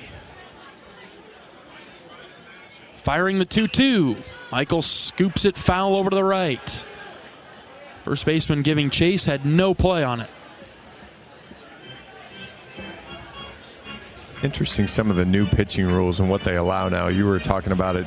He just keeps rocking until eventually he goes. His feet never leave the ground, but well, maybe it does. Another 2-2. Foul tip. Good job from Michael there. Breaking ball was probably outside. He just asked the home plate umpire, was or wasn't it? But fine, foul it off. Use good bat to ball skills and don't take any chances. Turning into a long at bat now. The 2-2 to Seegers. Way outside. Ball 3. We were also talking for a moment about the last Georgia batter, Gonzalez, who had fouled a pitch off and, or took a pitch, something along those lines, and then took a full circle around the batter's box without the pitch clock starting. In fact, they reset it. I just don't believe that that's part of the rules. Here's the 3-2 to Seegers. Line drive to third. Caught on a hop by Murillo. Throw down to first to get Michael. Murillo's had a couple of those plays today where he just has to sit there and wait for it. And on one hop, it doesn't take a funny hop on this natural grass. Right into his glove. Yeah, Michael didn't catch that one completely, but then the unfortunate part of being mostly right at him, he doesn't even really have to take a step any direction. Top of the order for Gable Mitchell. Breaking ball for a strike. Good start from DeVito. A really strong pitch there.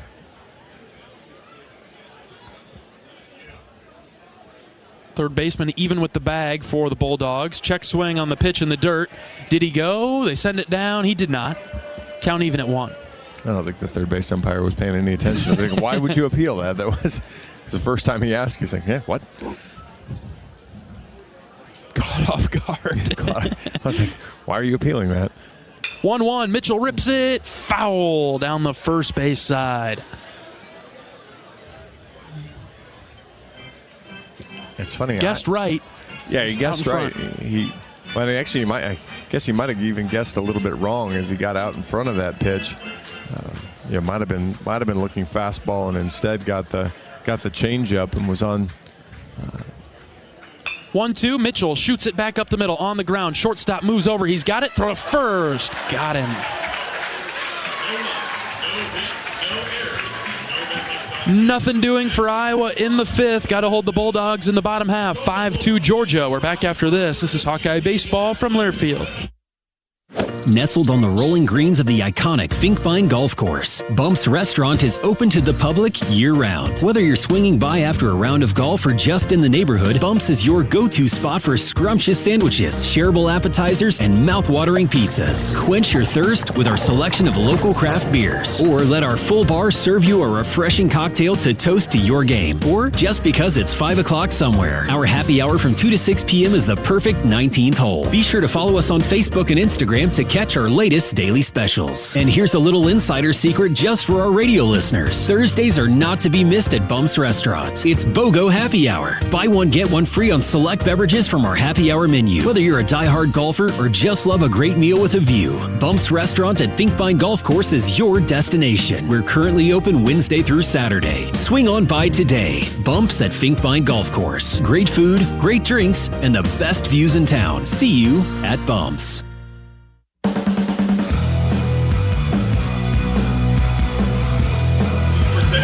at the game or at home, Wimmer's premium quality hot dogs and sausages will score with family and friends. Take the highest quality beef and pork, and you get the best tasting hot dog. Wimmer's, the official hot dog of the Hawkeyes. I'm not going to lie, I'm off my game a little bit here on the reads. We're struggling. Hey, it's week 4 for us, too, on the road, John. Well, yeah, that's... Especially for you. The wake-up call at 2:30 in the morning is going to be unwelcome. Not looking forward to that. Get back to Iowa City tomorrow afternoon. Hang out for a little bit and welcome Western Illinois Friday. I'm so unbelievably excited to spend a week at home and sleep in my own bed, say hi to my wife and dog. Need it. And not have to wake up in a hotel or wonder what time zone you're in. How do you recharge your battery, John? I don't do anything. Just stay at home for a little bit. You're not leaving. I'm not leaving. I think I'm in about the same boat. I know laundry's going to be done, that's for sure. Jack Whitlock out for another inning of work. Strike one on the outside corner to Logan Jordan. 5-2 Georgia in the 5th. Each team with same amount of hits as they've got runs scored. 0-1 pitch from Whitlock. Low and out, ball 1.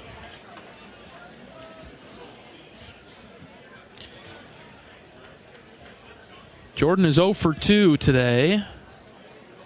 This is actually a pinch hitter. Dylan Goldstein, left-handed hitter, batting .351 on the season, down in the count 1-2. Yes, my joking question was going to be how many home runs does he have? And the answer to that, 6. The 1-2 from Jack is low. 6 home runs, 4 doubles. He's got a triple, so there's some speed there. Yeah, left-hander, duck hook one in the corner and run. 2 balls, 2 strikes. Whitlock ready. The delivery. Called third strike. Jack got him low outside corner. Awfully good location there from Whitlock. Just dotted the outside part of the rectangle. He did. Don't give me that look. It hit it. Well, who knows at this point, John? Well, and I mean, yeah, I think I'd tell you he actually probably had another 2 inches based on what we've seen of a strike zone. But good spot there, and obviously one that the hitter's not going to be able to drive anywhere, even if he decides to swing at it.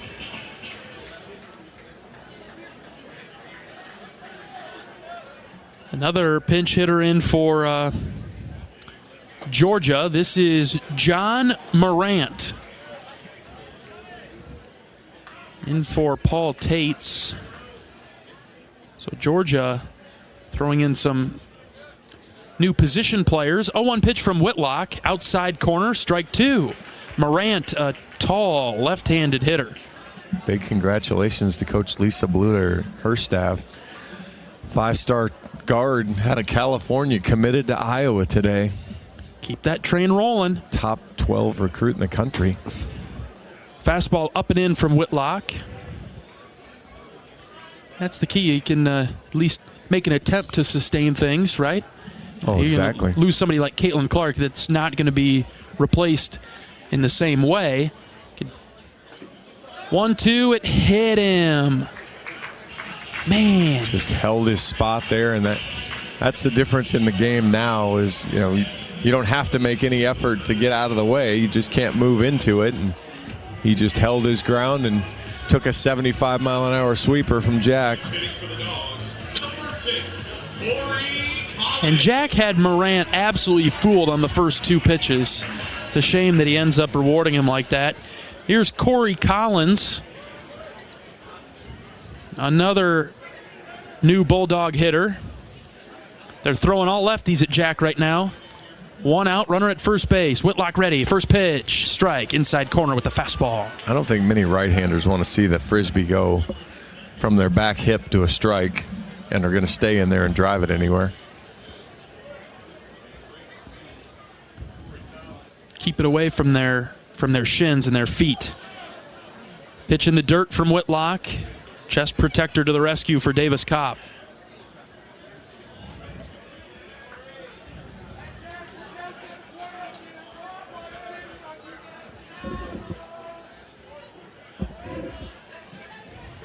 1 ball, 1 strike, 1 out.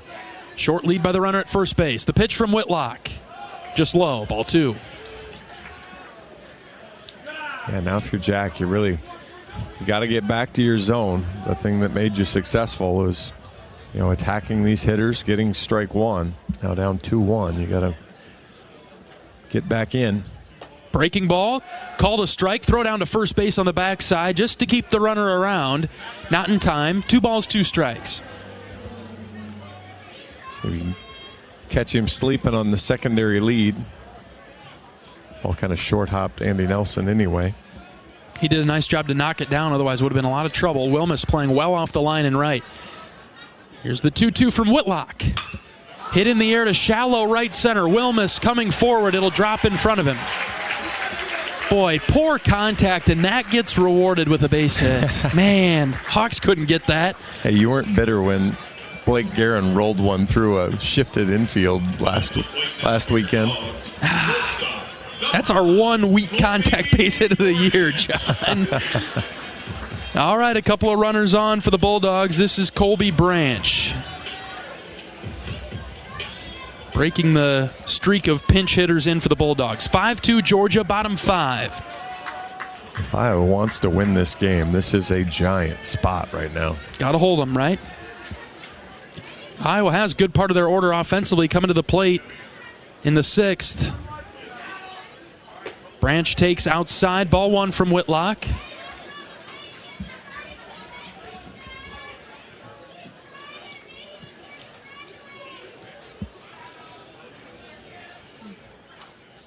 Infield shifted over with 3 on the left side of the bag at second.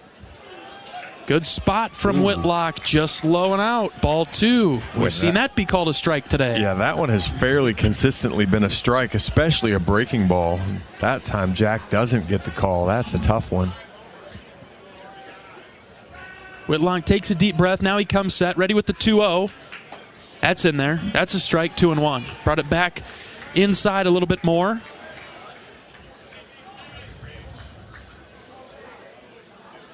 Yeah, with another lefty on deck, you'd like to make sure you take care of this one. 2 balls and a strike. The delivery from Whitlock, high and out with the fastball. Close, but not in the zone, 3-1.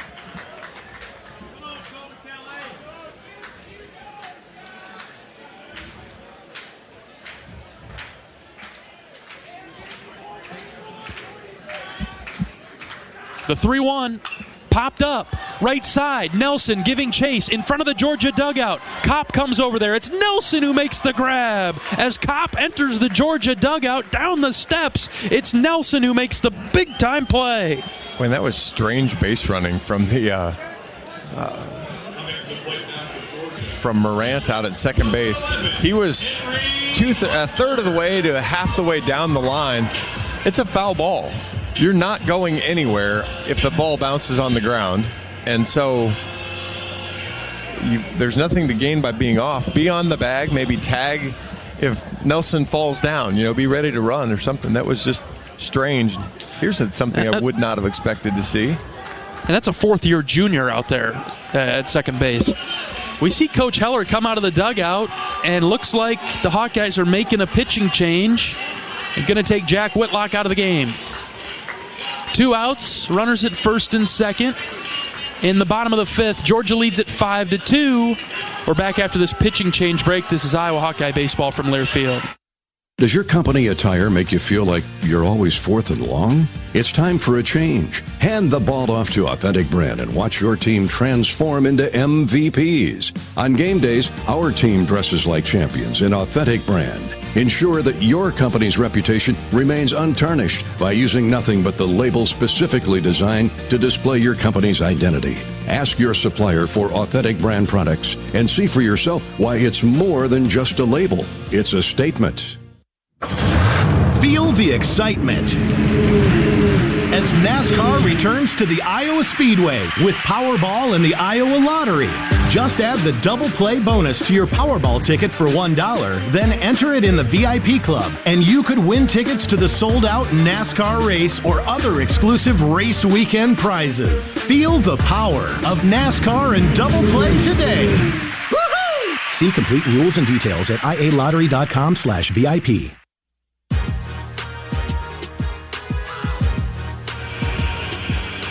The Hawkeyes turn to the bullpen in the 5th inning, trailing Georgia 5-2. The Bulldogs have runners at first and second with 2 outs. Iowa enters Caleb Strack, redshirt senior, a left-handed pitcher. Strack's been kind of asked to do this so far this season, come in very situationally and get outs. 3 appearances, 1 in the 3rd innings, giving up 1 hit, a walk, 2 strikeouts. And the hit he gave up was kind of a hard luck hit there at Ole Miss where the ball got up in the air. Sam Peterson didn't quite track it extremely well, and the ball ended up kind of dropping in an odd spot. But coming in here to try to get the lefty-on-lefty matchup, Caleb throws upper 80s. He's got a changeup that works off that and a breaking curveball in the high 70s. And so need him to get the 8-hitter. Yep, and this is a good hitter. I don't know if this is still Hunter. I believe it is. It is. Okay, so left-handed power hitter. I say power hitter because he does have a home run in the game. He's only got 2 on the season, but 318 hitter. Safe bet they're all power hitters at this point. Yep. So Strack with a mission on his hands. Runners at first and second and 2 outs. First pitch from Caleb on its way home. Outside, ball 1. Oof, man. That's another really good pitch. No problem throwing that again.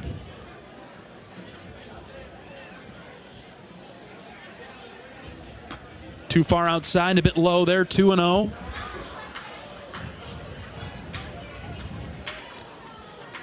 Henry Hunter, not to be confused with Hunter Henry, the NFL tight end.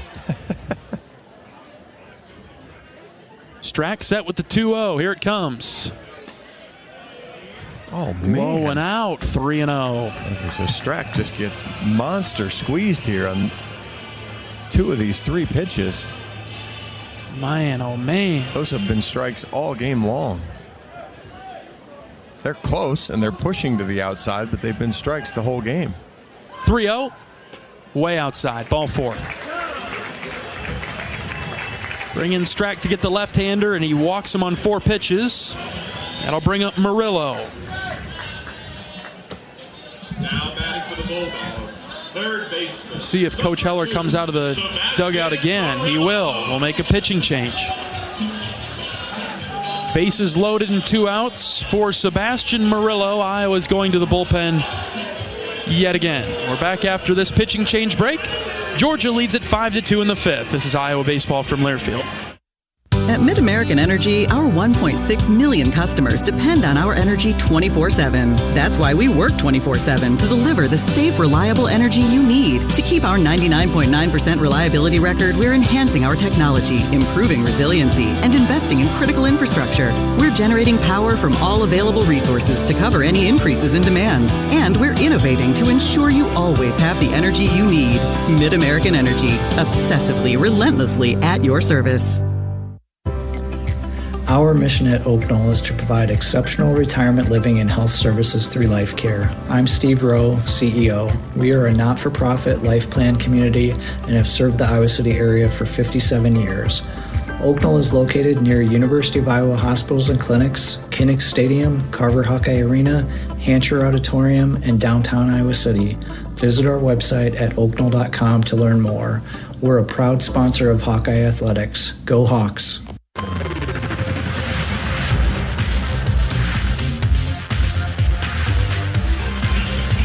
All right, the Hawkeyes bring in a new pitcher, redshirt junior right-hander from Granite Bay, California. Zach Volker comes in with the bases loaded and 2 outs. 7 appearances on the year. He's got a save, 8.31 ERA, 8 2/3 innings, 10 hits, 8 runs have all been earned, 4 walks, 10 strikeouts. The scary number right now, if you're a Hawk fan, is 4 home runs allowed. Not to foreshadow anything bad, but right, gotta avoid that with the bases loaded. Georgia has hit 6 grand slams in their last 6 games. So you're saying the hitter won't be uncomfortable in this spot? Right. 6 grand slams last week. 5 different players. Murillo, not one of them, but... Is that good or bad? Yeah, you're right.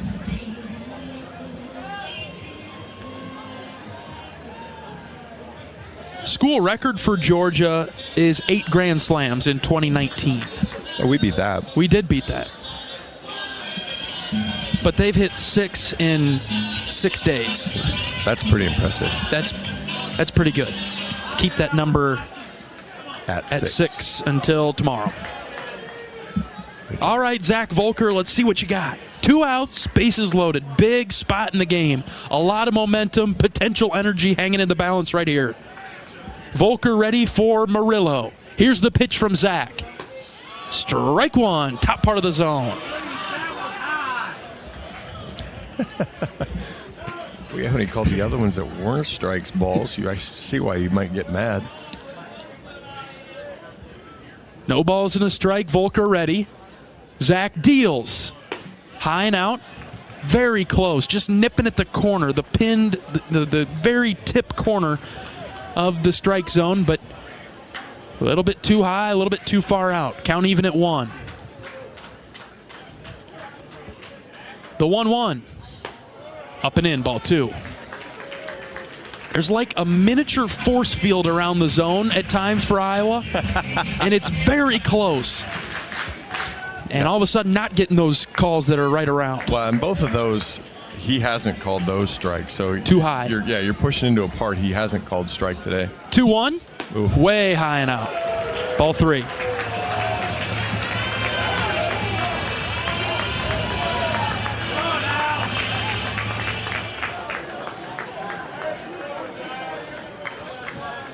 Volker takes a lap around the mound. Now he comes set, ready with the 3-1. Got to bring it here, Zach. Here's the pitch. Lined foul over to the right. Runners will be moving. Full count, high pressure pitch coming right now from Zach Volker.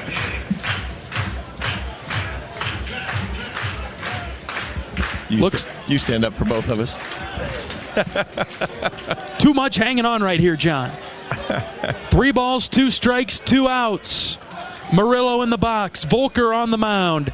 He's ready. The pitch from Zach. In the dirt. Ball 4.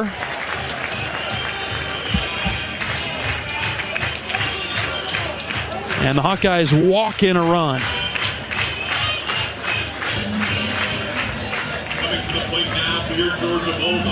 Yeah, I mean, one of the reasons why you turn to Zach in a spot like that is his ability to throw strikes. Unfortunately, it didn't work out that time. The free base bug comes back to bite Iowa. Bottom of the 5th inning. 3 in this inning. Just 1 hit for Georgia. Top of the order, this is Alford. Volker deals. Swing and a miss. Challenged him with a high fastball. 6-2 Georgia in the 5th. Yeah, that's a guy trying to hit a grand slam because that ball's up out of the zone. Alford hit 2 of the 6 last week. I'm not going to suggest he can't do it. I'm just... Yep. 0-1 pitch from Volker. Lined foul over to the right. Just a little bit late on it. Nothing in 2. Be selective here, Zach. Well, yeah, pick your spot. You know, you've got to kind of execute your pitch. I probably go back, have Zach rear back to that 94, 95 mile an hour fastball up in the zone and just see if you can blow it right by him. Volker ready. Here comes the 0-2 pitch to Alford. Grounded foul in the box. Knocked it off his foot. He went a completely different direction there. I think he threw the cutter there. Threw it and low. 85 and low.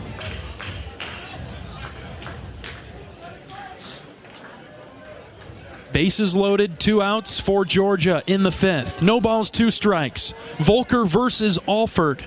The pitch from Zach. Dropped low, ball 1. Threw the cutter again.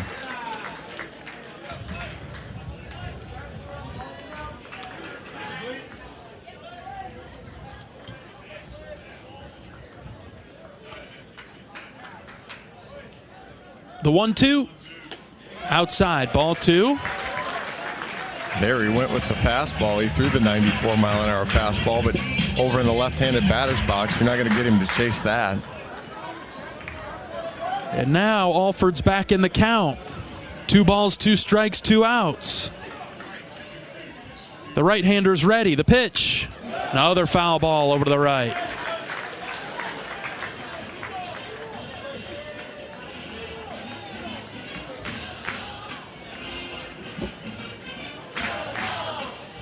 I just don't feel good out over the plate. So when you miss away, now maybe there could be a scouting report issue that says, out and away he's got a hole, but 2-2. Line drive, foul ball in right. It was hanging. Thankfully it tailed over there. And again, another pitch where Zach really is working it out in the left-handed batter's box, and so there's clearly something that they're trying to exploit here. Don't love pitching inside to him either. Evidently not. But yeah, I like up, but they've been down and away. 2-2, way up.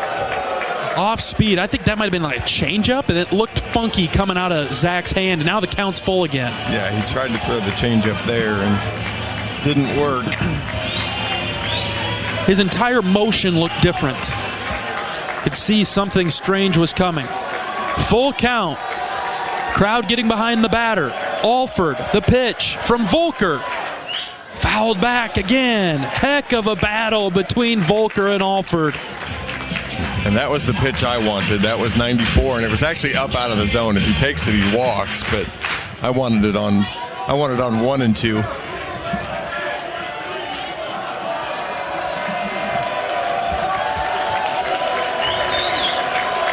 Another full count pitch from Volker. Here it is. Ground ball up the middle. Mitchell waits for it. He's got it. Throw to first base. Got him at first. A throw that was up the line. Nelson kept his foot on it. Just 1 run comes across for Georgia. Self-inflicted wounds, but boy, it could have been a lot worse. Iowa's got to get back in it offensively, trailing 6-2. Let's get the bats going. Peterson, Tello, and more coming up for Iowa in the 6th. We're back in just a moment. This is Hawkeye Baseball from Learfield.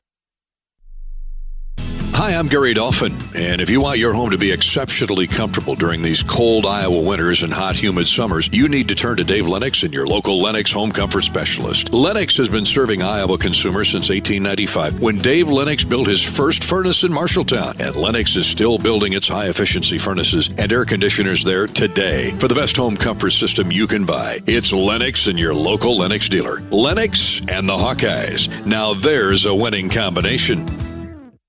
How do you become America's best-selling brand? Let's break it down. Innovative tech means smarter and safer driving. Intelligent all-wheel drive will keep you ready for anything. And built Ford tough trucks will always get the job done. Plus, come into your local Ford store today and get super low APR financing, big cash back, and great lease offers on Ford's full line of cars, trucks, and SUVs. That's Ford, and that's how you become America's best-selling brand. Sales claim based on calendar year sales.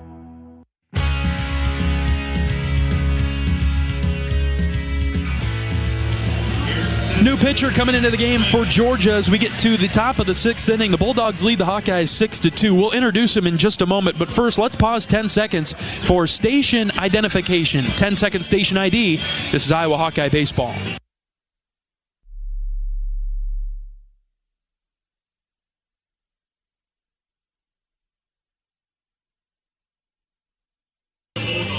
Right-handed pitcher, a sophomore from the state of Florida, Colton Smith, into the game for Georgia. 1-0 on the year, 12 and a third innings, 10 hits, 5 runs have all been earned, 4 walks, 16 strikeouts. Opponents have hit him for 3 home runs, the .365 ERA. Fastball is going to be in the low 90s, 92 to 94. Curveball, slider, changeup. Got a really good mix. Strong pitcher here, Iowa. Again, I'll probably want to take that opposite field approach. Sit on it. That way, if you get fooled a little bit with trying to sit on a fastball, the scouting report basic was pick a speed and ride it out. All right. So fight off the rest and do your thing. Need to find a way to generate some traffic, some base runners here, because Iowa's got just 2 hits, only been awarded a couple of free bags, and so really need to Need to get some traffic to get back in this one, trailing 6-2 in the 6th. So Smith into pitch for Georgia. A couple other changes.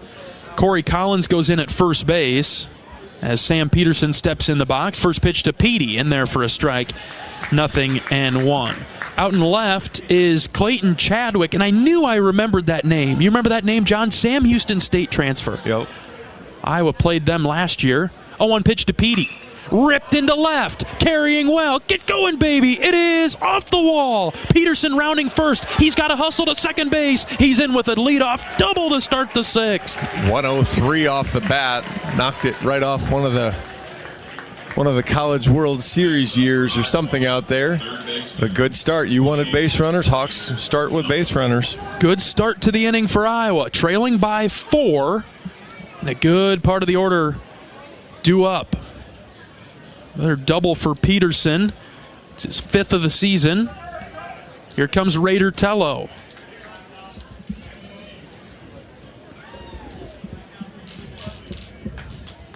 Petey jumped on a hanging breaking ball there. Went with the speed and rode with it, right? Isn't that part of the scout that you just mentioned? Exactly.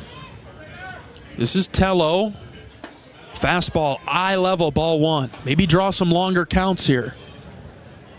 Yeah, because this is a guy that could go a little longer if you let him get into a groove and hang around. 1-0 pitch to Raider. Fouled it off. Right on that 92-mile-an-hour fastball. That's in a pretty good spot for Raider. Maybe a little bit outside for him, but it's called a strike. But Raider likes those up and away. A ball and a strike. Nobody out. Peterson at second base for Iowa in the 6th. Trailing 6-2. Swing and a miss by Raider. Just out in front of the 84-mile-an-hour pitch there. Yeah, that was the changeup. Kept Raider off balance. Now he's going to have to really try to see it. A ball and 2 strikes. The pitch. Ground ball left side. Third baseman picks it up. Goes to tag Peterson. Doesn't tag him. Throws to first base instead to get Tello. Risky base running play there for Peterson, down 4. But I suppose once you're there, you're kind of committed. You can't really go back to second either because you're going to get hung out to dry there. So if you're going to do something, do it aggressively. And it worked out for Petey that time.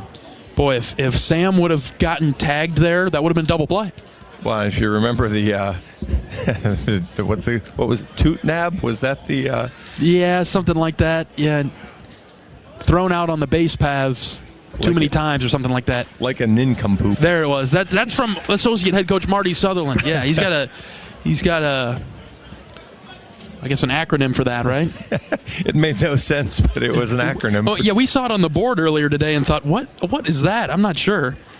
Batter is Reese Moore now. Moore takes up and in. Count even at 1. Peterson at third base. Iowa within striking distance. If you could string together a few base hits. Yeah, we're joking about something else here, but that runner at third with 1 out has to get across for Iowa.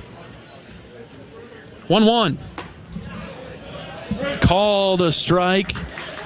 Low part of the plate. Reese just wasn't expecting that pitch. Yeah, that's a really nice pitch there from Smith. Threw the curveball, dropped it right in. Put it in play, Reese. Smith taking his time. Long pause. The pitch. High. Hard fastball, 2-2. Yeah, I assume the pitcher has a pitch clock he can see because he worked that one all the way down to 2 before he let it go.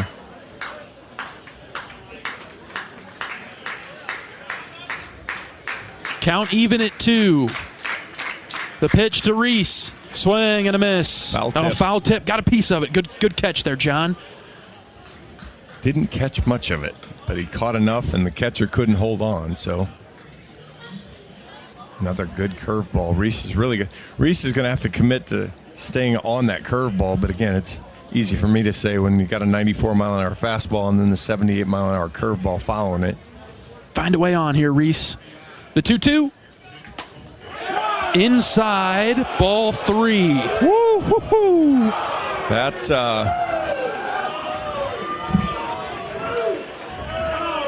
full count for Moore.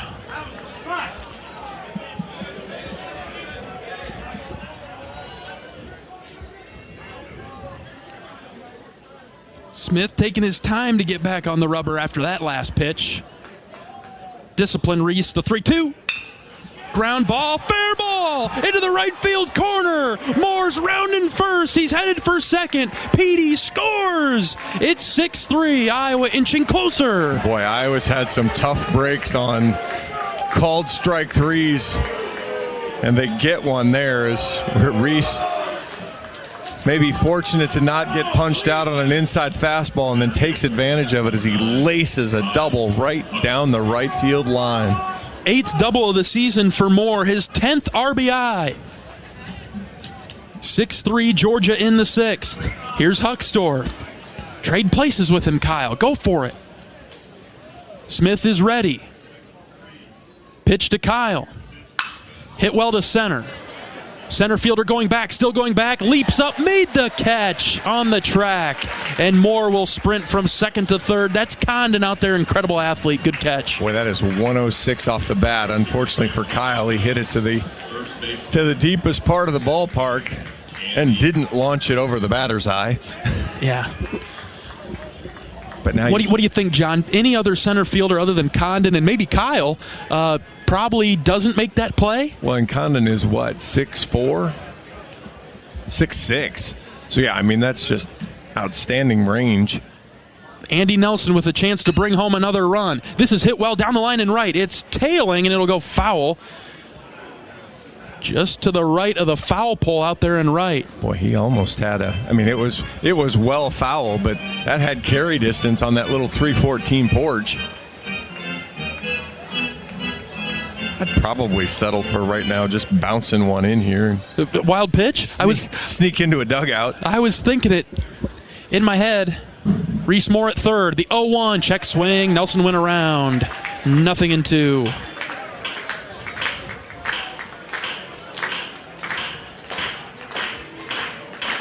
Deep hole for Andy.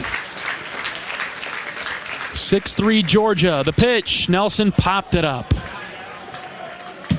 Shallow center. Condon's camped. He's got it. Hawks leave a runner out there at third, but they get one back. It's 6-3 Georgia. We'll go to the bottom of the 6th. Back after this. This is Iowa baseball from Learfield. You might think Iowa grows corn, but the truth is, corn grows Iowa. While farmers work hard to grow the best crop, their Iowa corn checkoff investments are hard at work too. Opening local and global markets for corn and corn-fed products, educating drivers on unleaded 88 as the best fuel at the pump, finding new uses for corn, and sharing the farmer's story. Iowa corn farmers are backed by researchers, educators, market experts, and more. To keep corn growing Iowa. Want to test drive U.S. Cellular's award-winning network? It's free for 30 days. Want to test drive U.S. Cellular even faster? Just get a race car driver to be your personal chauffeur. Just let me buckle my... Whoa! Hey, my calls and data work great out here. Test drive U.S. Cellular free for 30 days. Named the leader in 5G coverage in Iowa. You can pull over now. Please? U.S. Cellular. Built for us. Terms apply. Awards based on open signal independent data. Visit uscellular.com for details.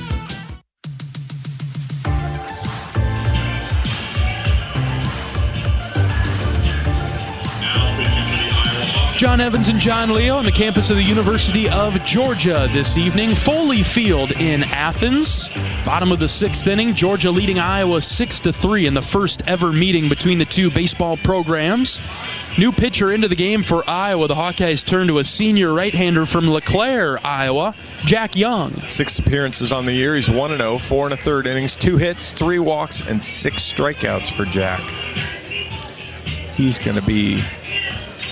Jack's going to bring that fastball up there right around 90. He's got a sinker, cutter, changeup, slider, kind of a whole mix of spins after the fastball. He'll face a good part of the Georgia order, 2, 3, 4, Condon, Gonzalez, and Goldstein. Today's game's brought to you by Bud Light, proud sponsor of Hawkeye Athletics. Easy to drink, easy to enjoy. 6-3 in the 6th. Iowa hanging around, just can't get that big inning yet. No, still hanging up the 3 singles, and that's the... To mount the comeback, you're going to have to figure out how to get a few more. Condon will lead it off.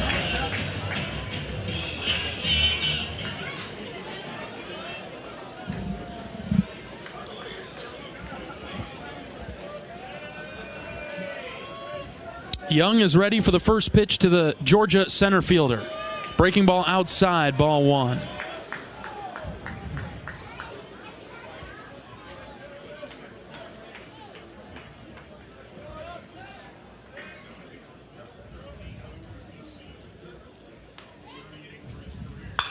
Line drive into center, base hit over a leaping Gable Mitchell. Leadoff single for Condon. That's kind of a win. Got him to hit it clear off the end of the bat, but I agree. And he's just so crazy strong that hits a ball that's 4 inches outside and off the end of the bat and still ropes it over Gable Mitchell's head and short left field there. Yeah, and in 65 plate appearances, at bats rather, he's got 21 extra base hits, so basically a third. Our extra base hits, so to hold him to a single is a good start. Young misses upstairs to Gonzalez. Did he though? Very good looking pitch from Young, but called a ball. High and out that time, 2-0. Settle in, find your spot here if you're Jack.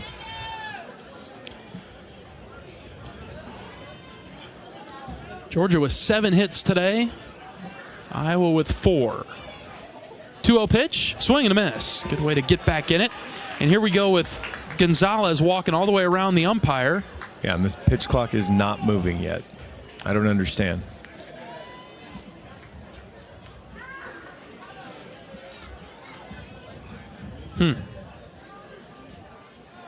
Young set with the 2-1. Here it comes. Inside, called a strike, 2-2. That one started at Gonzalez's hip. He turned away, and it came right back into the zone, 2-2. 23 inches of movement there. He kind of tried to duck his hip into it. Caught the inside part of the plate instead.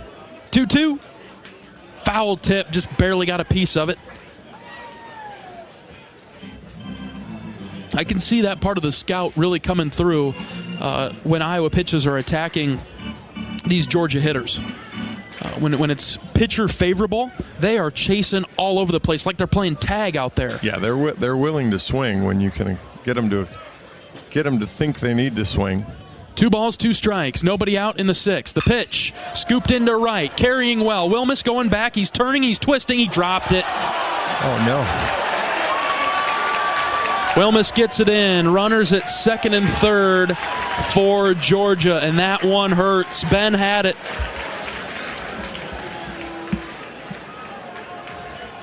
Boy, and it wasn't that he wasn't there. It wasn't that it took him too long to get there. Just kind of was slicing out there from the right-handed hitter. Ben got dropped back into position, and then I don't know whether he took his eye off to throw it or what his process was there, but just hit him kind of in the heel of the glove and fell straight to the ground. And now instead of a runner at first base with 1 out, Georgia's got 2 in scoring position with nobody out. Here's Goldstein. Young deals. Fastball, strike 1. Jack got up there 91. Good strong pitch from Young.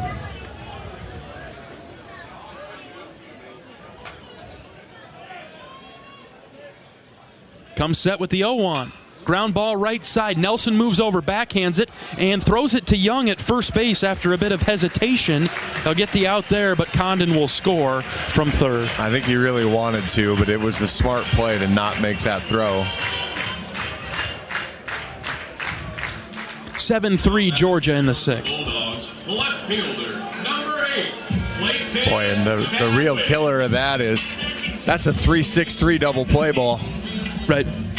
And then Jack's sitting back in the dugout, and it's 6-3, and Hawkeye bats are going.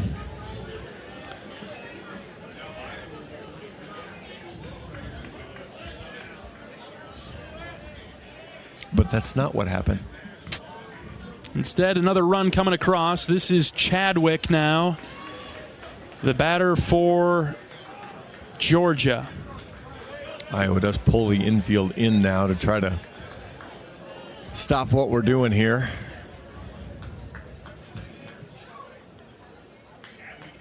Young ready, the 1-0, fouled off. 1-1. Boy, that was a big cut.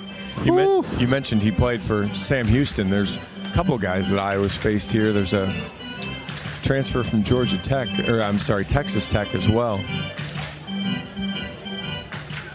And there's one from Indiana a couple years ago that I'm not sure if Iowa ran into or not. 1 ball, 1 strike, 1 out. Pitch from Young. Ground ball to Mitchell at second base. He looks back to runner at third. He'll underhand flip it to Nelson at first base. Good job by the Iowa infield over there on the right side to keep Gonzalez over there at third. All right. I love it when a plan comes together. Step 1. Get that second out.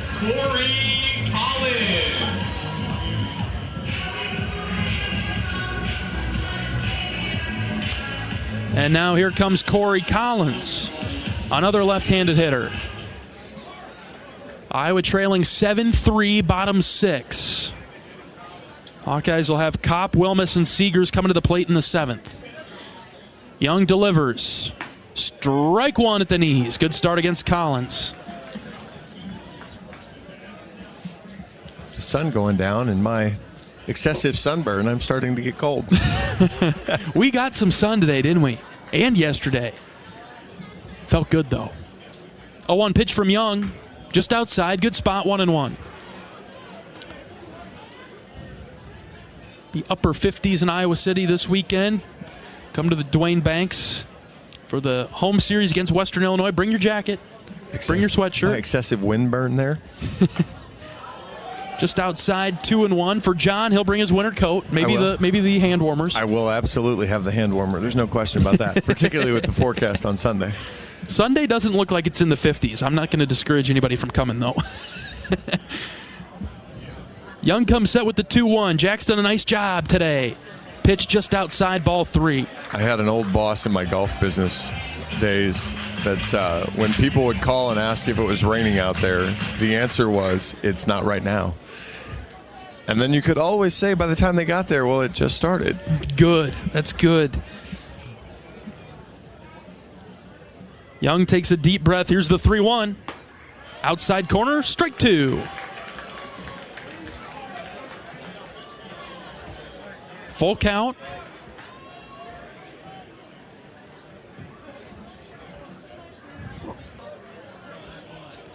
Kopp flashes the signs. Young is ready. Here comes the 3-2 from Jack. Called third strike. Jack got him at the knees. Strike 3. That's an outstanding answer from Jack. After you could let that go one of two ways, but a really good job to bounce back and take care of the deal yourself. Just 1 run comes across for the Bulldogs in the 6th. Kopp, Wilmus, and Seegers coming to the plate for Iowa in the 7th. Georgia leads at 7-3. Back after this. This is Hawkeye Baseball from Learfield. Chef Grunder, let's dive right into the machine shed. Fridays here mean all you care to have fried or broiled North Atlantic cod. Or try our bone-in seasoned catfish lightly fried. More of a salmon lover? Choose between the machine shed's white wine sauce or apple bourbon glaze. Our sauteed savory shrimp will satisfy your taste buds with Old Bay seasoning and Asiago cheese. Join us this Friday for seafood worth savoring at the Shed. Iowa 80 and Hickman Road, Urbandale, and Iowa 80 Northwest Boulevard, Davenport. Have you heard about this new type of television experience from Epson? It's called the Epic Vision Ultra Laser Projection TV. It combines a new type of laser projection technology along with a unique Epson Silverflex screen to produce an epic 120-inch 4K Pro UHD picture that's up to 4 times bigger than a traditional 60-inch TV. There's no better way to watch live sports, and watching Iowa basketball play live on this big bright TV is simply awesome. If you're a sports fanatic like me, you need to check this new Epson TV out for yourself. Visit Epson.com/TV to learn more.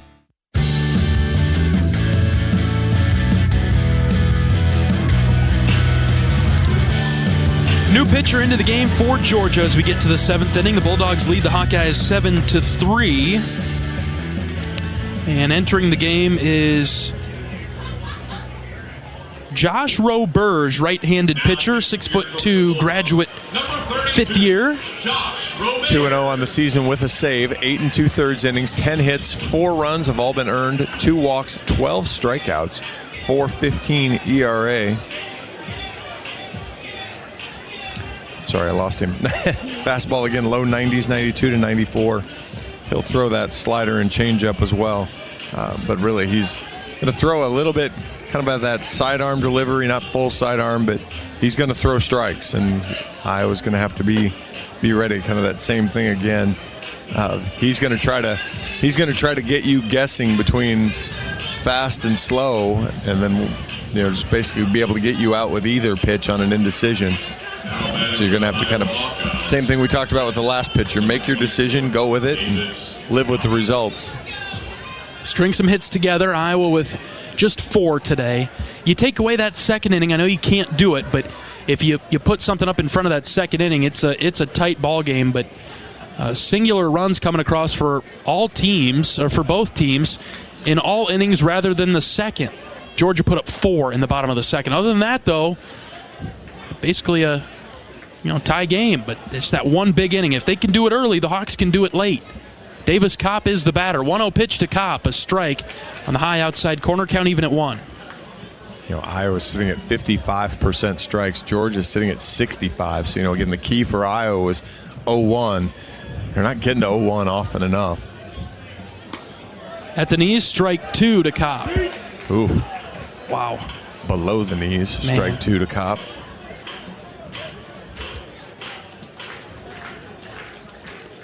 One ball, 2 strikes. The pitch to Davis. Blooped into center, moving forward and dropping in front of Condon. It's a single for Kopp. He deserved that for the strike 2 pitch. Right. Again, there's your 78-mile-an-hour exit velo as he took the low outside pitch. Just was able to cue ball it out there. Pinch hitter into the game for the Hawkeyes now. Blake Guerin in for Ben Wilmus. You know that won't be a defensive change, so a new outfielder going into right. Tell me you don't want to see Blake running around in right field. I will tell you. Blake's got power. We'll see if he can move Kopp from first. 205 on the season for Blake. 5 doubles.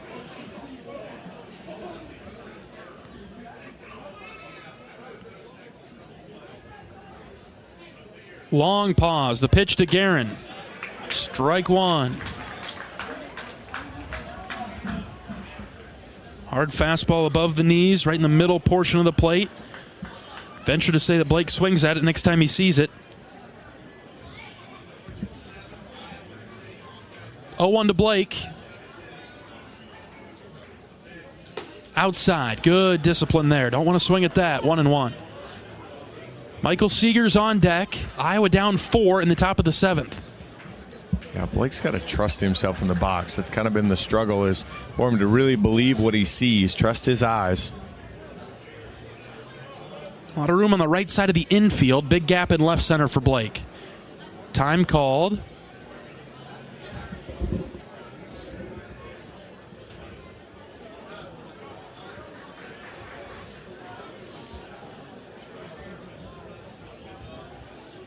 Iowa 1 for 10 with runners on base today. Here's the 1-1 to Blake. Swing and a miss. Change up, 1-2. Yeah, that one might have been even the sliders. Had a decent amount of horizontal break on it. 1-2. Low, ball 2. Went back to the same pitch. Good take from Blake there to not just swing over the top of it.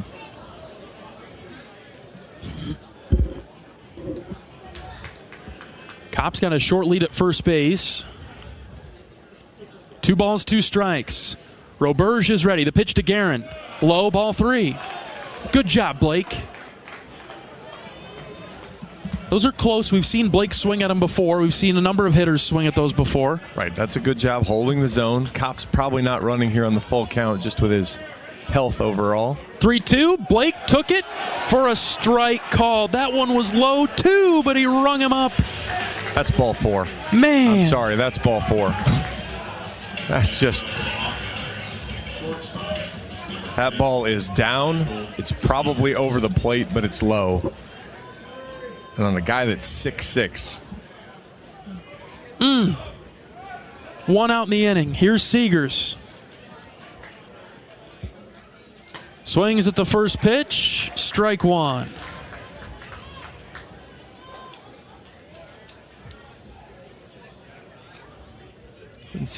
Wouldn't mind seeing Michael push bunt one here to the right side. Push it past the pitcher. Need to throw him a different look, John. They're in a rhythm. Here's a chopper to the right side. This is a tough play. First baseman grabs it, throws it to the pitcher. Michael beat it.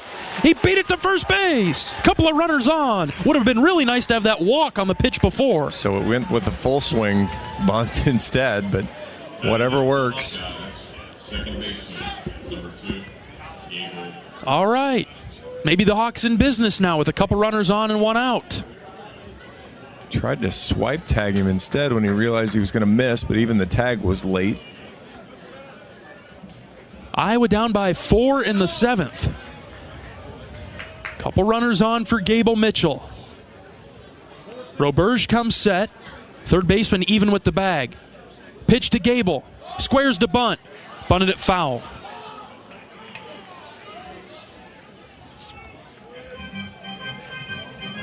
I'm not sure where he's trying to bunt that one. I mean, the only place you can bunt that at that point, third baseman's charging at you. You know, unless you're going sacrifice, which I doubt.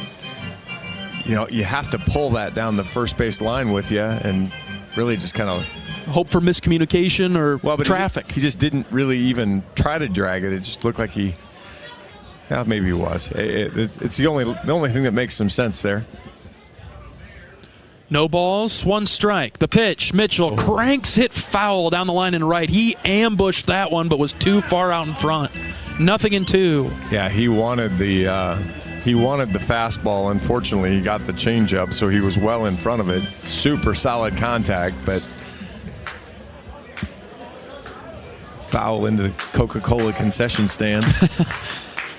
0-2, the pitch to Mitchell. Line foul over to the left side. All right, he's gone outside of each line to the right and to the left. Find some grass in between the white lines, Gable. Yeah, the changeup he pulled down the right field line. The fastball he was late on down the left field line. Take the slider right back up the box here. 0-2 pitch. Here's the delivery to Mitchell. Inside, gets by the catcher, and a couple runners will move into scoring position for the Hawks.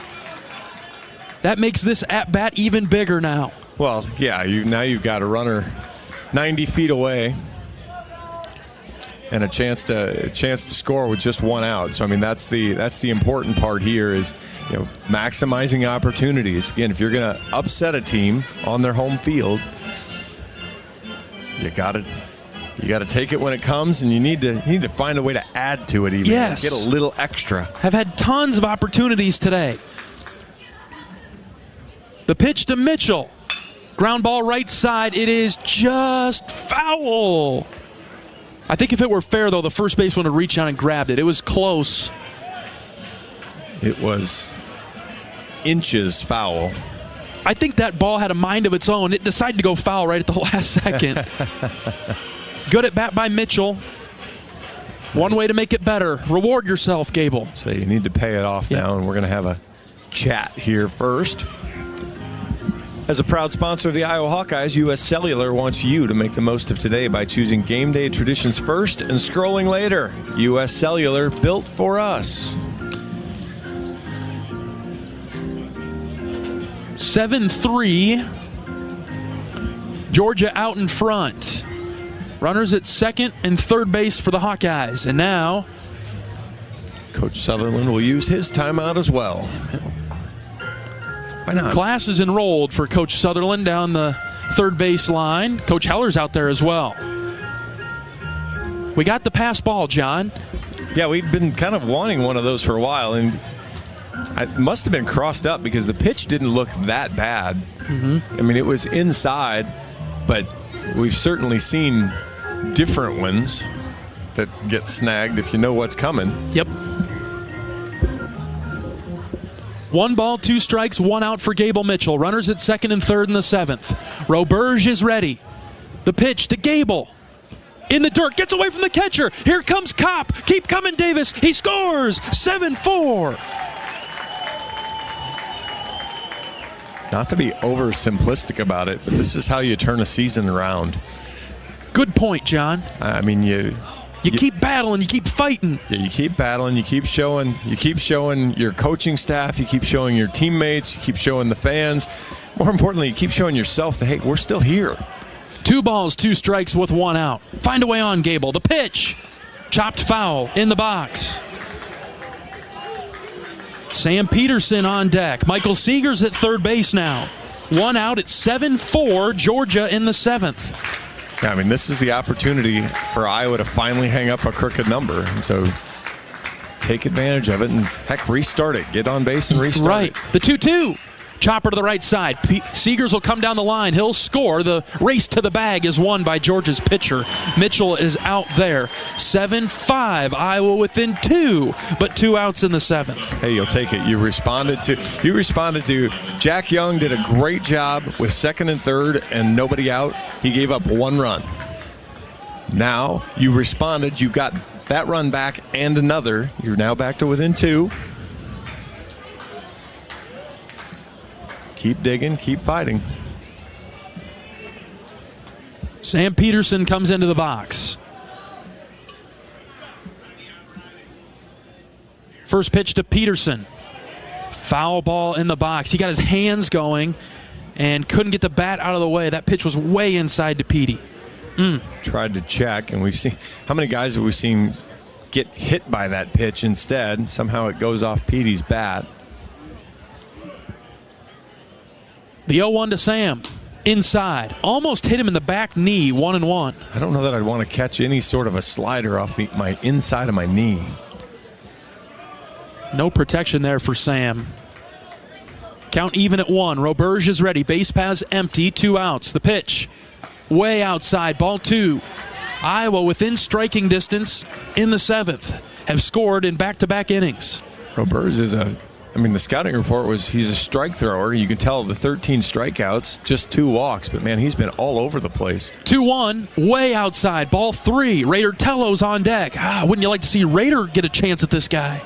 Raider's pacing around the on-deck circle there. 3 balls and a strike. 2 outs. The pitch to Peterson. Low. Ball 4. We'll see Raider. He'll come to the plate as the tying run in the 7th. Let's say if you were Iowa, you're after it was 5-1, you just kind of kept waiting. Can we get the tying run to the plate? Finally, here in the top of the 7th inning, Raider Tello comes in as that tying run. The Hawkeyes have clawed back, scratched back to get in this ball game, trailing by 2. Peterson at first base. 2 outs for Raider Tello. The pitch to Raider. Fouled it back to the screen. Great cut and just missed it. That was strength on strength there. 93-mile-an-hour fastball. Low in the zone, but right over the middle of the plate. Tello just couldn't quite get down to it. 0-1 to Tello. Hit well down the line and right, but it will scoop foul. 0-2. And now you need a Gable Mitchell-like at bat here. Got to be on balance. The pitch. Swing and a miss. Chased one low and in. Tello goes down on strikes. A couple runs do come across for Iowa. Inching closer. 7-5 Georgia. Bottom of the 7th. Coming up, it's time to stretch things out in Athens. Hey, Hawkeye fans, it's time for the Blue Bunny 7th inning stretch. You know what to do. Get up, stretch those legs, and go enjoy the best 7th inning stretch tradition of all.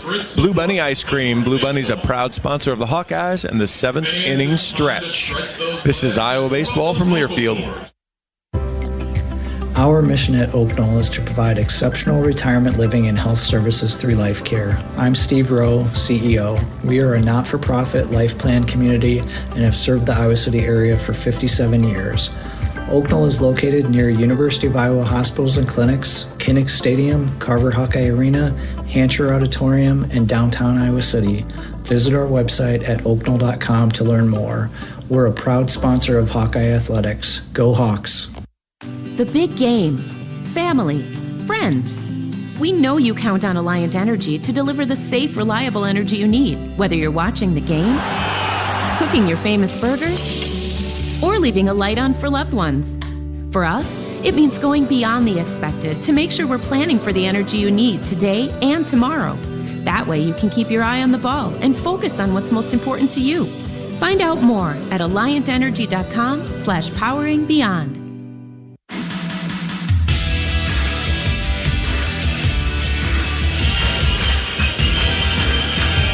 Bottom of the 7th in Athens, 7-5, Georgia with the lead. The Hawkeyes will welcome in a new pitcher, right-handed sophomore Aaron Savory coming into the game. 4 appearances, 5 1/3 innings, 4 hits, 2 runs have all been earned, 1 walk, 10 strikeouts, 3.38 ERA for Sav. He's going to be... Sav's going to have that fastball right around 90, sinker, changeup, and slider. He tries to get a good mix. You mentioned that Blake Guerin wouldn't stay in the game in right field. You were right, he's not staying in the game in right field. He instead moves to first, and Andy Nelson rolls out to right field. All right. 7-8-9 for Georgia in the 7th. Georgia with 7 runs on 7 hits, 1 error in the field. Iowa with 5 runs, 6 hits, 1 error defensively. Branch leads it off in the bottom of the 7th. Savory ready, out of the windup. Aaron delivers. Inside, ball 1.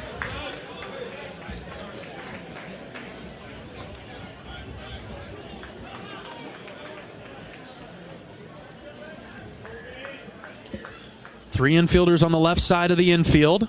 1-0 pitch, grounded up the middle. Mitchell is there. He welcomes it in. Long throw across the diamond to get the leadoff man, Colby Branch. 1 up, 1 down. Shift worked perfectly there as Gable was on the third base side of second, was able to, as you say, welcome it in nicely and sling it across. Henry Hunter will enter the box. Left-handed hitter.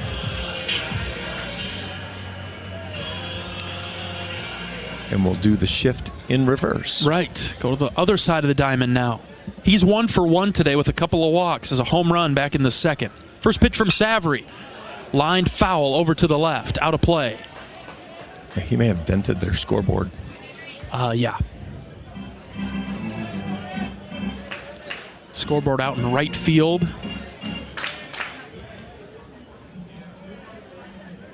Savory ahead early, the 0-1. Just high and out, ball 1. Good pitch there from Sav. Missed, but it was a good competitive location. The windup and the pitch from Savory. High and out, ball 2. Not as competitive.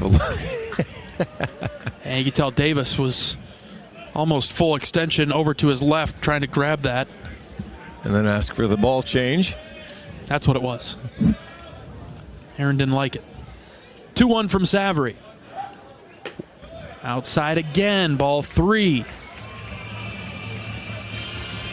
A good painter never blames himself. He always blames his brushes. There you go. A little bit careful with Hunter now. 3-1 from the Iowa right-hander. Hit high in the air to center. Huckstorf's underneath it. Kyle's got it. 2 down. Boy, got away with one there. 91-mile-an-hour fastball, mostly in the middle of the plate. 102 leaving the bat, but fortunately it was a lot more up than it was out. Third baseman, number Savory's done a nice job. Finish the deal here. This is the bottom of the order. Yeah, you'd love to face the top of the order in the bottom of the 8th. You don't want to mess around right here and have to deal with them now. Get back into the dugout, get the bats out there, and put the pressure back on them.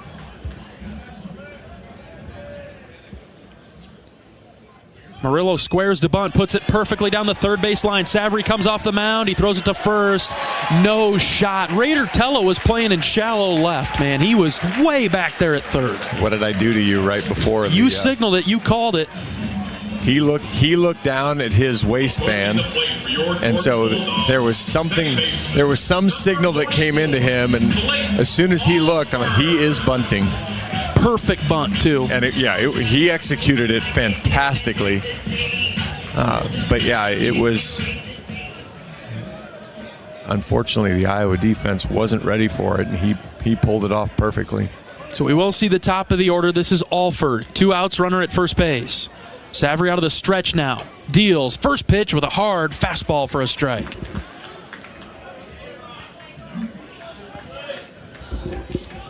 This is a giant batter right here. This is big time. I mean, it just, with Condon on deck. Savory with a long pause, the 0-1. Ground ball off of Aaron's foot. He scrambles off the mound to pick it up. No play. That one hurt. Runners at first and second. Yeah, that was 105 right back up the box. They're going to go check on him, so this won't be a... He is limping around. I know he says thumbs up and he's good, but... Well, at the very least, you're going to throw a pitch or two here to make sure you're okay, because, again, whether it hits you in a fleshy part or not, that's 105. Yep. He had knocked it down as best he could, went over to the third base side of the mound. I say now my pure bitterness of that goes, the 2 times I've seen a pitcher hit, they've kick-saved it toward first base. Sav kicks it towards third. Aaron will throw a couple of warm-up pitches.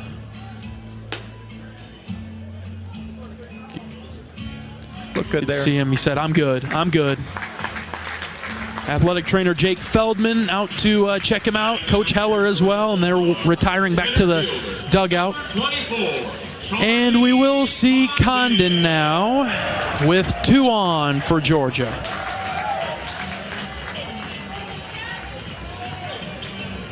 Big spot. And again, it's not like you can, hey, we'll just walk the bases loaded here and then we'll face the next guy, because the next guy's 9 extra base hits, hitting 390. I suppose it's better than 569, but... All right, Condon in the box. 2 outs, 2 on for Georgia. 7-5, they lead it in the 7th. Aaron's ready. Pitch from Savory. Ball out. Sav believed that might have been a strike,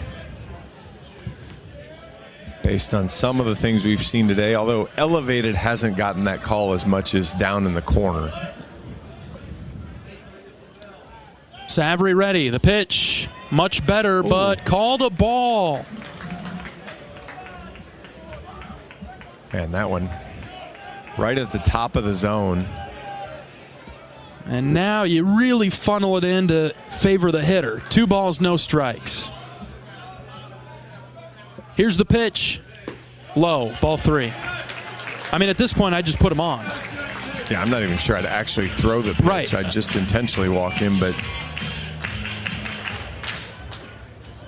Take your chances.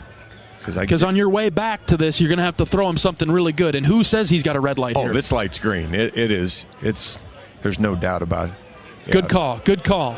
The Iowa coaching staff will put Condon on. Smart play. That's the right move, no matter what happens here. Right. Once you got to that point, I mean, your law of averages says you're not getting him. You're not working back to get him at that point. Now Coach McGrath will come out and have a little chat just to make sure we know what's going on. Yep, time called. Coach McGrath headed out. Bases will be loaded with 2 outs for Fernando Gonzalez. 7-5 Georgia, bottom of the 7th. For a taste of unique flavors you'll love, stop by Molly's Cupcakes in downtown Iowa City for homemade cupcakes, cookies, cakes, bars, and coffee drinks. Molly's Cupcakes is a proud supporter of the Iowa Hawkeyes. If Sav wants a cupcake after this and he gets out of this, yes, he should get a cupcake. You bet. You bet. Again, it's the bottom of the 7th. This feels like the biggest part of the ball game. This feels like the ball game. Well, yeah, you scored 2 to cut the lead in half. The momentum you could have coming out of this. We've talked about how do you consolidate zeros and or validate your scoring a run. This is huge. First pitch from Savory, in there for a strike, inside corner, low part of the plate too. Good start from Aaron. Gonzalez today is 1 for 4. Right-handed hitter. 0-1 from Aaron. Low, ball 1. He wanted to swing at that. You could feel him. He was jumping forward, but he stayed back. Count even at 1. And that's the beauty of being ahead. He did a good job to not swing at it, but he gave him a pitch he really wanted to. The 1-1. Outside, off speed, 2-1. Now you've got a smaller problem. Yes. Hawkeye pitchers have done a good job of not conceding when behind. Test that theory here now. 2 balls and a strike. Aaron deals. Oh my goodness. Ball 3. Where is that pitch? That's the same that Marcus had the other day. Where is that pitch? Holy cow. Well, we can tell you where it's at, John. That should have been a strike called high and outside corner, but it's a ball, and instead it's 3-1. Coach Heller's on the top step. Here's the 3-1 pitch from Savory. Walked him. That is terrible. Absolutely terrible. Brutal. Ball 4. Run comes in. It's 8-5.